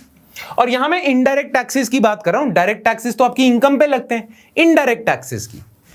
तो factor cost plus taxes will give me market price, right? अब गवर्नमेंट ना चीजों पे सिर्फ टैक्सेस नहीं लगाती, गवर्नमेंट तो सब्सिडी भी देती है, राइट? अब मान लो गवर्नमेंट चाहती है कि आप ये पेन खरीद रहे हो, गवर्नमेंट ना एजुकेशन को प्रमोट करना चाहती है, तो गवर्नमेंट ना इस पेन पे सब्सिडी भी दे देती है, ठीक है? तो ये पेन पे लेट्स सपोज गवर्नमेंट सब्सिडी देती है 0.5 रुपीज की, 50 पैसे की सब्सिडी दे देती है गवर्नमेंट, कि लोग सस्ता हो जाए ये पेन और लोग इसे ज्यादा से ज्यादा खरीदे, एजुकेशन को बढ़ावा मिले। ये हो सकता है, गवर्नमेंट सब्सिडीज तो देती है गवर्नमेंट, राइट? तो आपको ये पेन कितने का मिलेगा? आप 9 रुपए का ये पेन था, इस पे आपने 1 रुपए का जीएसटी ऐड कर दिया, पर क्योंकि 50 पैसे की सब्सिडी थी इस पे, तो उसे आप माइनस कर दोगे, तो फाइनली आपको ये पेन कितने का मिलेगा? 9.5 रुपीज का, है ना? तो क्या मैं कह सकता हूं actually market price is equal to factor cost plus taxes minus subsidies. Tax add करा 1 रुपया, सब्सिडी माइनस करी, है ना? थोड़ा साफ साफ लिख लेते हैं इसे। Market price is equal to factor cost plus taxes minus subsidy, ठीक है? ये फॉर्मूला है। नाउ इस टर्म को ना, टैक्सेस माइनस सब्सिडीज को हम कहते हैं नेट टैक्सेस। नेट, बस नेट वर्ड ऐड कर देते हैं, ठीक है? अगर आप जीडीपी इस प्राइस पे कैलकुलेट करोगे, ये 10 रुपए पे कैलकुलेट करोगे जीडीपी, तो हम कहेंगे you have calculated GDP at market price. अगर आप जीडीपी फैक्टर कॉस्ट पे कैलकुलेट करोगे तो लिखोगे कि मैंने जीडीपी कैलकुलेट करी है फैक्टर कॉस्ट पे, so it is GDP at factor cost, है ना? और दोनों में डिफरेंस क्या होगा? GDP at market price is equal to GDP at factor cost plus net taxes. और नेट टैक्सेस क्या होते हैं? Taxes minus subsidies. बनती है बात, है ना? अगर नहीं बनती तो कमेंट्स में लिखना। बनती है बात? Market price is equal to factor cost plus taxes minus subsidy, तो GDP at market price is equal to GDP at factor cost plus net taxes, है ना? क्लियर? Make sense? बड़ी सिंपल सी चीज है। फिर मुझे ये बताओ कि ये बेसिक प्राइस बीच में कहां से आ रहा है? फैक्टर कॉस्ट आपको समझ आ गया, आपको मार्केट प्राइस भी समझ आ गया, ये बेसिक प्राइसेस क्या बीच में आया? पर ये भी सुन लो ध्यान से, बेसिक प्राइसेस क्या होते हैं? ये अभी रीसेंट कैटेगरी गवर्नमेंट ने इंट्रोड्यूस करी है। अब बेसिक प्राइसेस क्या होते हैं? देखो, जितने भी ये टैक्सेस है ना, जितने भी गवर्नमेंट इनडायरेक्ट टैक्सेस लगाती है, उन्हें आप 2 पार्ट्स में डिवाइड कर सकते हो। प्रोडक्शन टैक्सेस और प्रोडक्ट टैक्सेस। Production, product. जो टैक्सेस प्रोडक्शन प्रोसेस पे लगेंगे उन्हें हम प्रोडक्शन टैक्सेस कहेंगे, और जो टैक्सेस प्रोडक्ट के ऊपर लगेंगे उन्हें हम प्रोडक्ट टैक्सेस कहेंगे। अब ये एक एग्जांपल से समझा देता हूं मैं आपको। लेट्स सपोज मैंने ये पेन बनाने की फैक्ट्री लगाई है। अब मेरी फैक्ट्री पे ना, जिस लैंड पे मैंने फैक्ट्री बनाई है उस पे मुझे लैंड रेवेन्यू भी देना पड़ रहा है, उस पे मुझे स्टैंप ड्यूटी भी देनी पड़ रही है, उस पूरी फैक्ट्री पे मुझे कुछ टैक्सेस देने पड़ रहे हैं, ठीक है? तो वो प्रोडक्शन टैक्सेस होंगे, क्योंकि वो मेरी फैक्ट्री की प्रोडक्शन प्रोसेस पे टैक्सेस लगा रहे हैं, ठीक है? अब उस फैक्ट्री से मैं ये पेन बनाता हूं, इस पेन पे भी तो कुछ टैक्सेस लग रहे हैं। एक तो मेरे पूरे प्रोसेस पे टैक्सेस लग रहे हैं, लैंड रेवेन्यू वगैरह। एक ये जो मैं पेन बना रहा हूं, एक एक पेन के ऊपर जीएसटी लग रहा है, राइट? तो जीएसटी प्रोडक्ट टैक्सेस होगा, प्रोडक्ट टैक्स होगा, क्योंकि जीएसटी इस पेन पे लग रहा है, और लैंड रेवेन्यू वगैरह पूरी फैक्ट्री पे लग रहा था, प्रोडक्शन प्रोसेस पे लग रहा था, राइट? तो टैक्सेस 2 तरीके के होंगे, प्रोडक्शन टैक्सेस जो प्रोडक्शन प्रोसेस पे लगते हैं, और प्रोडक्ट टैक्सेस जो प्रोडक्ट पे लगते हैं। सेम सब्सिडीज का भी हाल है। सब्सिडीज भी 2 तरीके की हो सकती है। एक, आपको फैक्ट्री बनाने की गवर्नमेंट ने लंप सम सब्सिडी दे दी, प्रोडक्शन सब्सिडी। एक, हर एक प्रोडक्ट पे, हर पेन पे कुछ सब्सिडी है, प्रोडक्ट सब्सिडी, राइट? तो प्रोडक्शन टैक्सेस हो सकते हैं, प्रोडक्ट टैक्सेस हो सकते हैं, प्रोडक्शन सब्सिडी हो सकती है, प्रोडक्ट सब्सिडी हो सकती है। अब ध्यान से सुनना, ये एक मिडिल कैटेगरी है। Factor cost plus net production taxes, production not product, production taxes will give you basic price. और बेसिक प्राइस में जब आप नेट का मतलब प्रोडक्शन, नेट प्रोडक्शन टैक्स का मतलब production tax minus production subsidies. Similarly net product tax का मतलब क्या होगा? Product tax minus product subsidies. Basic price plus net product tax will give you market price. ठीक है, अगर आप जीडीपी फैक्टर कॉस्ट पे निकालते हो तो उसे हम कहेंगे जीडीपी एट फैक्टर कॉस्ट। अगर आप बेसिक प्राइस पे निकालोगे तो उसे हम कहेंगे जीडीपी एट बेसिक प्राइस। और अगर आप जीडीपी मार्केट प्राइस पे निकालोगे तो उसे हम कहेंगे जीडीपी एट मार्केट प्राइस। पर इन तीनों प्राइसेस में डिफरेंस क्या है? फैक्टर कॉस्ट में जब आप प्रोडक्शन टैक्सेस ऐड करते हो तो बेसिक प्राइस मिलता है, फिर उसी बेसिक प्राइस में जब आप प्रोडक्ट टैक्स ऐड करते हो तो मार्केट प्राइस मिलता है। राइट? ठीक है, बस यही चीज है, यही यहां पे लिखा हुआ है। प्रोडक्शन टैक्सेस की डेफिनेशन है, प्रोडक्ट टैक्सेस की डेफिनेशन है factor cost plus net production gives basic price, basic price plus net product gives market price. ठीक है, सिमिलरली जीडीपी का भी यही है। GDP at factor cost plus net production taxes, total Hindustan में जितने भी प्रोडक्शन टैक्सेस थे नेट मतलब माइनस सब्सिडीज, आपको जीडीपी एट बेसिक प्राइस मिल जाएगा। और उसी जीडीपी एट बेसिक प्राइस में जब आप नेट प्रोडक्ट टैक्सेस डाल दोगे तो आपको जीडीपी एट मार्केट प्राइस मिल जाएगा। अब याद करो, मैंने जब प्रोडक्ट और वैल्यू एडेड मेथड कराया था तो मैंने कहा था कि अभी के लिए मान लो कि जीवीए कुछ नहीं है, जीवीए और जीडीपी एक ही बात है, जीवीए और जीडीपी एक ही बात है। पर साथ ही में मैंने आपको बताया था कि इनमें कुछ छोटा सा सटल सा डिफरेंस है ना। अब उस डिफरेंस को देखने का टाइम आ गया। जब भी आप जीडीपी एट बेसिक प्राइस को कैलकुलेट करोगे ना, उस जीडीपी एट बेसिक प्राइस को हम जीवीए कहते हैं। So GVA is nothing but GDP calculated at basic price. GDP जब आप बेसिक प्राइस पे कैलकुलेट करते हो उसको बस जीवीए कहते हैं। जब आप खाली जीडीपी लिखते हो ना तो जीडीपी का मतलब है GDP calculated eight market price. तो जब आप जीडीपी मार्केट प्राइस पे कैलकुलेट करते हो उसे जीडीपी कहते हैं, जब बेसिक प्राइस पे कैलकुलेट करते हो उसे जीवीए कहते हैं। और जब आप फैक्टर कॉस्ट पे कैलकुलेट करते हो तो आप लिखते हो जीडीपी एट, स्पेसिफिकली लिखते हो जीडीपी एट फैक्टर कॉस्ट। बस यही डिफरेंस था। ठीक है जी, चलो आगे बढ़ते हैं। और मैक्रो इकोनॉमिक एग्रीगेट्स करने का समय है। ठीक है, तो अब एक और चीज हम करते हैं जिसे हम कहते हैं gross national product. Other macro economic aggregates में ग्रॉस नेशनल प्रोडक्ट क्या है, जीएनपी क्या है। हमने जीडीपी कर लिया, GDP at FC, GDP at MP, GDP at BP जिसे जीवीए कहते हैं वो भी कर लिया। अब हम देखते हैं ये ग्रॉस नेशनल प्रोडक्ट क्या है। ध्यान से सुनना, सुनते जाना। देखो, जीडीपी की डेफिनेशन में हमने करा था कि इंडिया के बॉर्डर्स के अंदर, इंडिया की टेरिटरी में कितने गुड्स एंड सर्विसेज प्रोड्यूस हो रहे हैं वो इंडिया की जीडीपी होगी। राइट? पर अगर मैं कैलकुलेट करना चाहता हूं कि इंडियंस, नॉट इंडिया का बॉर्डर, इंडियंस कितनी वैल्यू प्रोड्यूस कर रहे हैं, तो क्या वो भी जीडीपी के इक्वल होगा? बिल्कुल नहीं, क्योंकि जीडीपी तो वो है कि इंडिया की टेरिटरी में कितना प्रोड्यूस हो रहा है। बहुत सारे इंडियंस ऐसे हैं जो इंडिया के बाहर जाके गुड्स एंड सर्विसेज प्रोड्यूस करते हैं। वो इंडियंस हैं पर इंडिया के बाहर कर रहे हैं, वो इंडिया की जीडीपी में नहीं आएंगे। पर अगर मैं जानना चाहता हूं इंडियंस कितना बना रहे हैं, इंडिया नहीं, इंडियंस कितने गुड्स एंड सर्विसेज बना रहे हैं, तो मैं जीएनपी की बात करता हूं। अब बहुत सारे इंडियंस बाहर जाके गुड्स एंड सर्विसेज बना रहे हैं, तो क्या इंडिया की जीडीपी का पार्ट होगा? हरगिज नहीं, क्योंकि इंडिया की टेरिटरी के बाहर बना रहे हैं। पर क्या वो इंडिया की जीएनपी का पार्ट होगा? जीएनपी का बिल्कुल, क्योंकि इंडियंस बाहर बना रहे हैं।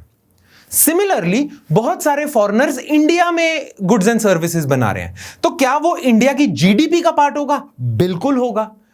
कम से कम फॉरेनर, चाहे फॉरेनर्स बना रहे हैं चाहे, पर इंडिया की टेरिटरी में तो बना रहे हैं, तो इंडिया की जीडीपी का पार्ट होगा। पर क्या वो इंडिया की जीएनपी का पार्ट होगा? नहीं, क्योंकि वो फॉरेनर्स बना रहे हैं, इंडियंस नहीं बना रहे। राइट? तो जीएनपी एक तरह से सिंपल तरीका समझने का ये है, जीएनपी आपको बताता है इंडियंस कितनी वेल्थ कमा रहे हैं, कितनी वेल्थ बना रहे हैं, और जीडीपी बताता है इंडिया की टेरिटरी में कितनी वेल्थ बन रही है। राइट? अब ऐसा हो सकता है कि जीडीपी जो भी हो आपकी, ठीक है, जीडीपी जो भी हो, अगर इसी जीडीपी को मुझे जीएनपी में कन्वर्ट करना है तो मुझे देखना पड़ेगा कितने इंडियंस बाहर, इंडिया के बाहर वेल्थ प्रोड्यूस कर रहे हैं। राइट? और इंडियंस जितनी भी बाहर वेल्थ प्रोड्यूस कर रहे हैं वो आप कैसे कैलकुलेट कर सकते हो? जितने भी इंडियंस हैं बाहर, वो कितना रेंट कमा रहे हैं, वो कितनी वेजेस कमा रहे हैं, वो कितना लोन दिए हुए पे इंटरेस्ट कमा रहे हैं और वो कितना प्रॉफिट कमा रहे हैं, वो ऐड कर दोगे। क्योंकि हमने करा है ना, जब हमने सर्कुलर फ्लो ऑफ इकोनॉमी करा था कि जीडीपी आप कैसे कैलकुलेट कर सकते हो, कि आपने कितनी वेल्थ प्रोड्यूस करी है वो कैसे कैलकुलेट कर सकते हो। उस वेल्थ पे आपको कितनी फैक्टर इनकम्स मिली है ना, रेंट, वेजेस, इंटरेस्ट, प्रॉफिट, जितनी आपको फैक्टर इनकम मिली है वो उसके इक्वली होगी जितने के आपने गुड्स एंड सर्विसेज प्रोड्यूस करे, राइट। तो इंडियंस ने बाहर जितने के गुड्स एंड सर्विसेज प्रोड्यूस करे उसे कैलकुलेट करने का एक तरीका क्या है, बाहर जो इंडियंस हैं उन्हें कितने रेंट, वेजेस, इंटरेस्ट, प्रॉफिट मिल रहा है, बाहर से उन्हें कितना रेंट, वेजेस, इंटरेस्ट और प्रॉफिट मिल रहा है, राइट। वो आप ऐड कर दोगे जीडीपी में, है ना। पर एक और, क्या जीएनपी आ गया? नहीं, अभी भी नहीं आया। एक और चीज रहती है, जितने भी फॉरेनर्स हैं जो इंडिया में काम कर रहे हैं, वो जो बना रहे हैं वो इंडिया की जीडीपी में भी तो इंक्लूडेड होगा, पर इंडिया की जीएनपी में नहीं होगा। तो फॉरेनर्स इंडिया में जितनी वेल्थ प्रोड्यूस कर रहे हैं उसे माइनस करना पड़ेगा। तो फॉरेनर्स इंडिया में जितना भी रेंट, वेजेस, इंटरेस्ट, प्रॉफिट कमा रहे हैं, बड़ी बड़ी मल्टीनेशनल कंपनीज जो इंडिया में प्रॉफिट कमा रही हैं, वो इंडिया की जीडीपी में तो होगा पर जीएनपी में नहीं होगा, क्योंकि बाहर की मल्टीनेशनल कंपनीज हैं, तो उसे आप माइनस कर दोगे, राइट। इस सारे को हम पता क्या कहते हैं, इस सारे को इंडियंस बाहर से कितना कमा रहे हैं, फॉरेनर्स इंडिया से कितना कमा रहे हैं, इंडियंस बाहर से जितना कमा रहे हैं उसे ऐड कर दोगे, फॉरेनर्स जितना इंडिया से कमा रहे हैं उसे माइनस कर दोगे। इसे हम कहते हैं net factor income from abroad. Net India को कितनी आ रही है उसमें से माइनस कर दो इंडिया से कितनी जा रही है, net factor income from abroad. So GNP is equal to GDP plus net factor income from abroad. ठीक है, net factor income from abroad क्या है, factor incomes earned by domestic factors of production, domestic factors employed in the rest of the world. जैसे कि Indians के बाहर land है, उस पर जो रेंट आ रहा है वो ऐड होगा, इंडियंस ने बाहर किसी को लोन दिया हुआ है उस पर जो इंटरेस्ट आ रहा है वो कैलकुलेट होगा, इंडियंस बाहर काम कर रहे हैं वो जो वेजेस कमा रहे हैं वो कैलकुलेट होगा, इंडियन कंपनीज जो बाहर है जो प्रॉफिट कमा रही हैं वो कैलकुलेट होगा, right. Minus foreign companies India से रेंट जो कमा रहे हैं, इंडिया से जो इंटरेस्ट कमा रहे हैं, इंडिया से जो वेजेस कमा रहे हैं, इंडिया से जो प्रॉफिट कमा रहे हैं, उसे माइनस करोगे, आपको मिलेगा नेट। ठीक है, so gross national product is equal to GDP plus net factor income from abroad. ठीक है, ये होता है आपका जीएनपी। क्लियर? अच्छा, एक और चीज आपको याद है, थोड़ी देर पहले हमने करा है कि ग्रॉस इन्वेस्टमेंट में से जब आप डेप्रिसिएशन माइनस कर देते हो तो आपको क्या मिलता है, नेट इन्वेस्टमेंट। नेट इन्वेस्टमेंट, है ना। सिमिलरली जीडीपी का फुल फॉर्म क्या है, ग्रॉस डोमेस्टिक प्रोडक्ट। सो जब आप ग्रॉस डोमेस्टिक प्रोडक्ट में से डेप्रिसिएशन माइनस कर देते हो तो आपको मिलता है नेट डोमेस्टिक प्रोडक्ट, एनडीपी। ठीक है, ये भी एक चीज होती है, जब आपको ग्रॉस में से किसी भी ग्रॉस चीज में से आप डेप्रिसिएशन माइनस करते हो आपको नेट मिलता है, तो ग्रॉस डोमेस्टिक प्रोडक्ट में से डेप्रिसिएशन माइनस करोगे you will get net domestic product. Similarly जो जीएनपी है उसमें से जब आप डेप्रिसिएशन माइनस करते हो जीएनपी में से तो आपको मिलता है NNP, net national product, net national product. ठीक है, ये भी समझ आ गया। तो किसी भी चीज में से जब आप डेप्रिसिएशन माइनस करते हो तो ग्रॉस का नेट हो जाता है। ठीक है, तो जीएनपी में से, ग्रॉस नेशनल प्रोडक्ट में से डेप्रिसिएशन माइनस करोगे एनएनपी, नेट नेशनल प्रोडक्ट आ जाएगा। अच्छा, एनएनपी के बारे में एक खास बात बताऊं, एनएनपी अगर आप फैक्टर कॉस्ट पे कैलकुलेट करते हो, NNP at factor cost is nothing but national income. National income इसे कहते हैं, सुना है ना टर्म नेशनल इनकम क्या होती है। National income is NNP at factor cost. जब भी आप नेट नेशनल प्रोडक्ट निकालोगे, फैक्टर कॉस्ट पे निकालोगे, उसे ही नेशनल इनकम कहते हैं। ये सवाल आ सकता है, which of the following is national income. 4 option दे देंगे, option A GDP at factor cost, option B GNP at market price, option C NDP, option D NNP at factor cost. तो NNP at factor cost is known as national income.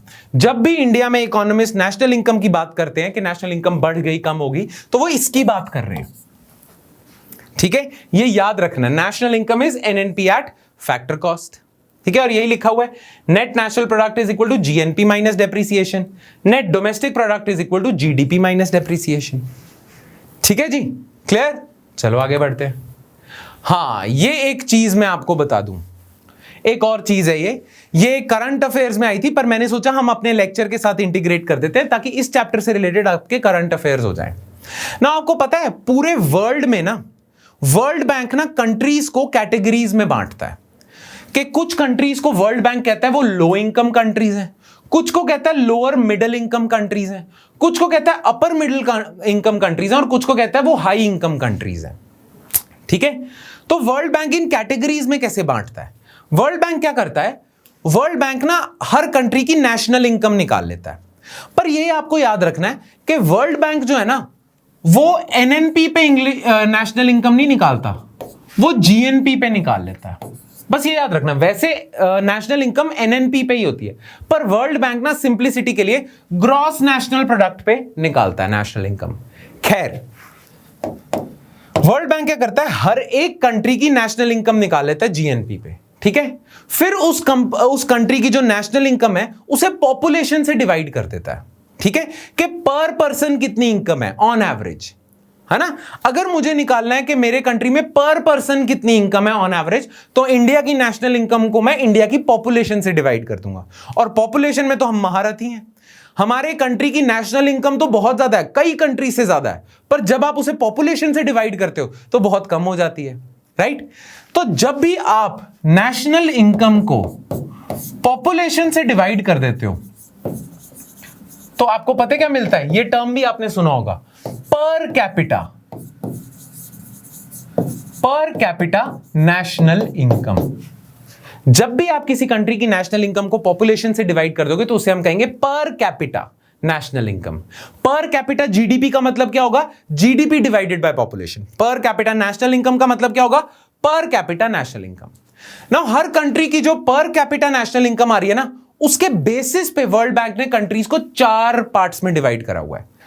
Jin country की पर capita national income 1036 से 1036 dollars में calculate करते हैं, उससे कम है, वो लो इनकम कंट्रीज हैं। जिनकी 1036 डॉलर से 4045 डॉलर्स तक है पर कैपिटा नेशनल इनकम, उन्हें लोअर मिडिल इनकम कंट्रीज कहेंगे। जिनकी 4046 से 12535 तक है, उन्हें अपर मिडिल इनकम कंट्रीज कहेंगे। और जिनकी 12,535 डॉलर से ज्यादा पर कैपिटा नेशनल इनकम है, उसे हम हाई इनकम कंट्रीज कहेंगे ना। आपको पता है इंडिया की जो नेशनल इनकम है ना, वो टॉप 10 इकोनॉमीज में आ जाती है, टॉप 10 में आती है। पर कैपिटा नेशनल इनकम इंडिया को पता है किस कैटेगरी में डालती हैं? इंडिया का रैंक आ जाता है 145। जब हम नेशनल इनकम देखते हैं तो हम टॉप 10 में, जब पर कैपिटा करते हैं तो इंडिया का रैंक 145 आ जाता है। और इंडिया पता है कौन सी कैटेगरी में लाई करता है? Lower middle income. हम लोअर मिडिल इनकम कैटेगरी में है। ठीक है, तो ये मैंने सोचा आपको बता दूं, इंडिया वैसे तो टॉप 10 में है नेशनल इनकम वाइज, पर अगर हम लोअर मिडिल इनकम अगर हम पर कैपिटा की बात करें तो लोअर मिडिल इनकम में आता है, रैंक 145 हो जाता है। टॉप रैंक पता है किसका है इस बारी? स्विट्जरलैंड का। वर्ल्ड बैंक ना ये हर साल निकालता है, वर्ल्ड बैंक। और वर्ल्ड बैंक ना ये जो कैटेगरीज हैं ये हर साल अपडेट करता है 1 जुलाई को। पिछले साल जुलाई में ये नंबर्स थे कैटेगरी के, अब ये अपडेट कर दिए, हर साल 1 जुलाई को ये चेंज करते हैं। ठीक है, तो ये आपको याद रखना है, 4 कैटेगरीज ऑफ कंट्रीज हैं, low income countries, lower middle income countries, upper middle income countries, high income countries. India lies 145th rank के साथ। इंडिया की पर कैपिटा नेशनल इनकम है $2130, तो इंडिया लोअर मिडिल इनकम में आ जाता है। ठीक है, यहां पे लिखा हुआ एक और चीज आपको नोट्स में मिलेगा, एटलस मेथड, उसको हम बाद में डिस्कस करेंगे। ठीक है, तो आज का लेक्चर ना हम यहीं खत्म करते हैं, क्योंकि मैं समझ सकता हूं कि आपके साथ ऐसा हो सकता है कि टू मच इंफॉर्मेशन है। अभी एकदम से मैंने बहुत सारी इंफॉर्मेशन आपको दे दिया है, तो कुछ आपको टाइम भी चाहिए अब्सॉर्ब करने के लिए, राइट। तो आज के लेक्चर को हम यहीं खत्म करते हैं। तो नेशनल इनकम अकाउंटिंग पार्ट 1 आज के लेक्चर में करेंगे। कल हम नेशनल इनकम अकाउंटिंग ही कंटिन्यू करेंगे, पर वो पार्ट 2 होगा। ठीक है, तो कल के लेक्चर में हम नेशनल इनकम अकाउंटिंग पार्ट 2 करेंगे। पर मैं आपको एक काम देता हूं, आपने पता क्या करना है, आपने जो आज के लेक्चर में नेशनल इनकम अकाउंटिंग से रिलेटेड जो जो पढ़ा है आज के लेक्चर में, सारा अच्छे से रिवाइज करना है और अपने डाउट्स पोस्ट कर देने हैं कमेंट्स पे या ऐप पे हमारी या वेबसाइट पे आपने पोस्ट कर देने हैं। कल के लेक्चर में हम आपके डाउट्स भी ले लेंगे, ठीक है। फिर मैं चाहता हूं कि आपके जैसे जैसे डाउट्स आए वैसे वैसे क्लियर होते जाएं, ठीक है। तो आज ही के लेक्चर को मैं यहीं स्टॉप कर रहा हूं और कल हम कंटिन्यू करेंगे नेशनल इनकम अकाउंटिंग से। कल हम कंटिन्यू करेंगे, स्टार्ट करेंगे नॉमिनल वर्सेस रियल जीडीपी से, ठीक है। पर आज जितनी इंफॉर्मेशन मिली है आई कैन अंडरस्टैंड, मैंने आपको स्टार्टिंग में ही बोला था कि डिफिकल्ट लग सकता है, ठीक है, पर घबराना नहीं है, कोशिश करना इसे अब्सॉर्ब करने की। जितनी ज्यादा इंफॉर्मेशन आई है अब्सॉर्ब करो, इसे समाने दो अपने अंदर, फिर नेक्स्ट से स्टार्ट करेंगे, ठीक है। So that's it from my side guys, I will see you next time with another lecture continuing with national income accounting. Thank you. Hi, अगर आपको ये लेक्चर पसंद आया तो हमारे चैनल को सब्सक्राइब कीजिए, और अगर आप यूपीएससी 2021 के प्रीलिम्स के लिए सीरियस हैं तो हमारा क्रैश कोर्स जरूर ज्वाइन कीजिए। कोर्स की डिटेल्स आपको हमारी वेबसाइट, जिसका लिंक डिस्क्रिप्शन सेक्शन में होगा, उस पर मिल जाएंगी। नहीं तो आप हमें कॉल कर सकते हैं नीचे दिए गए नंबर पर।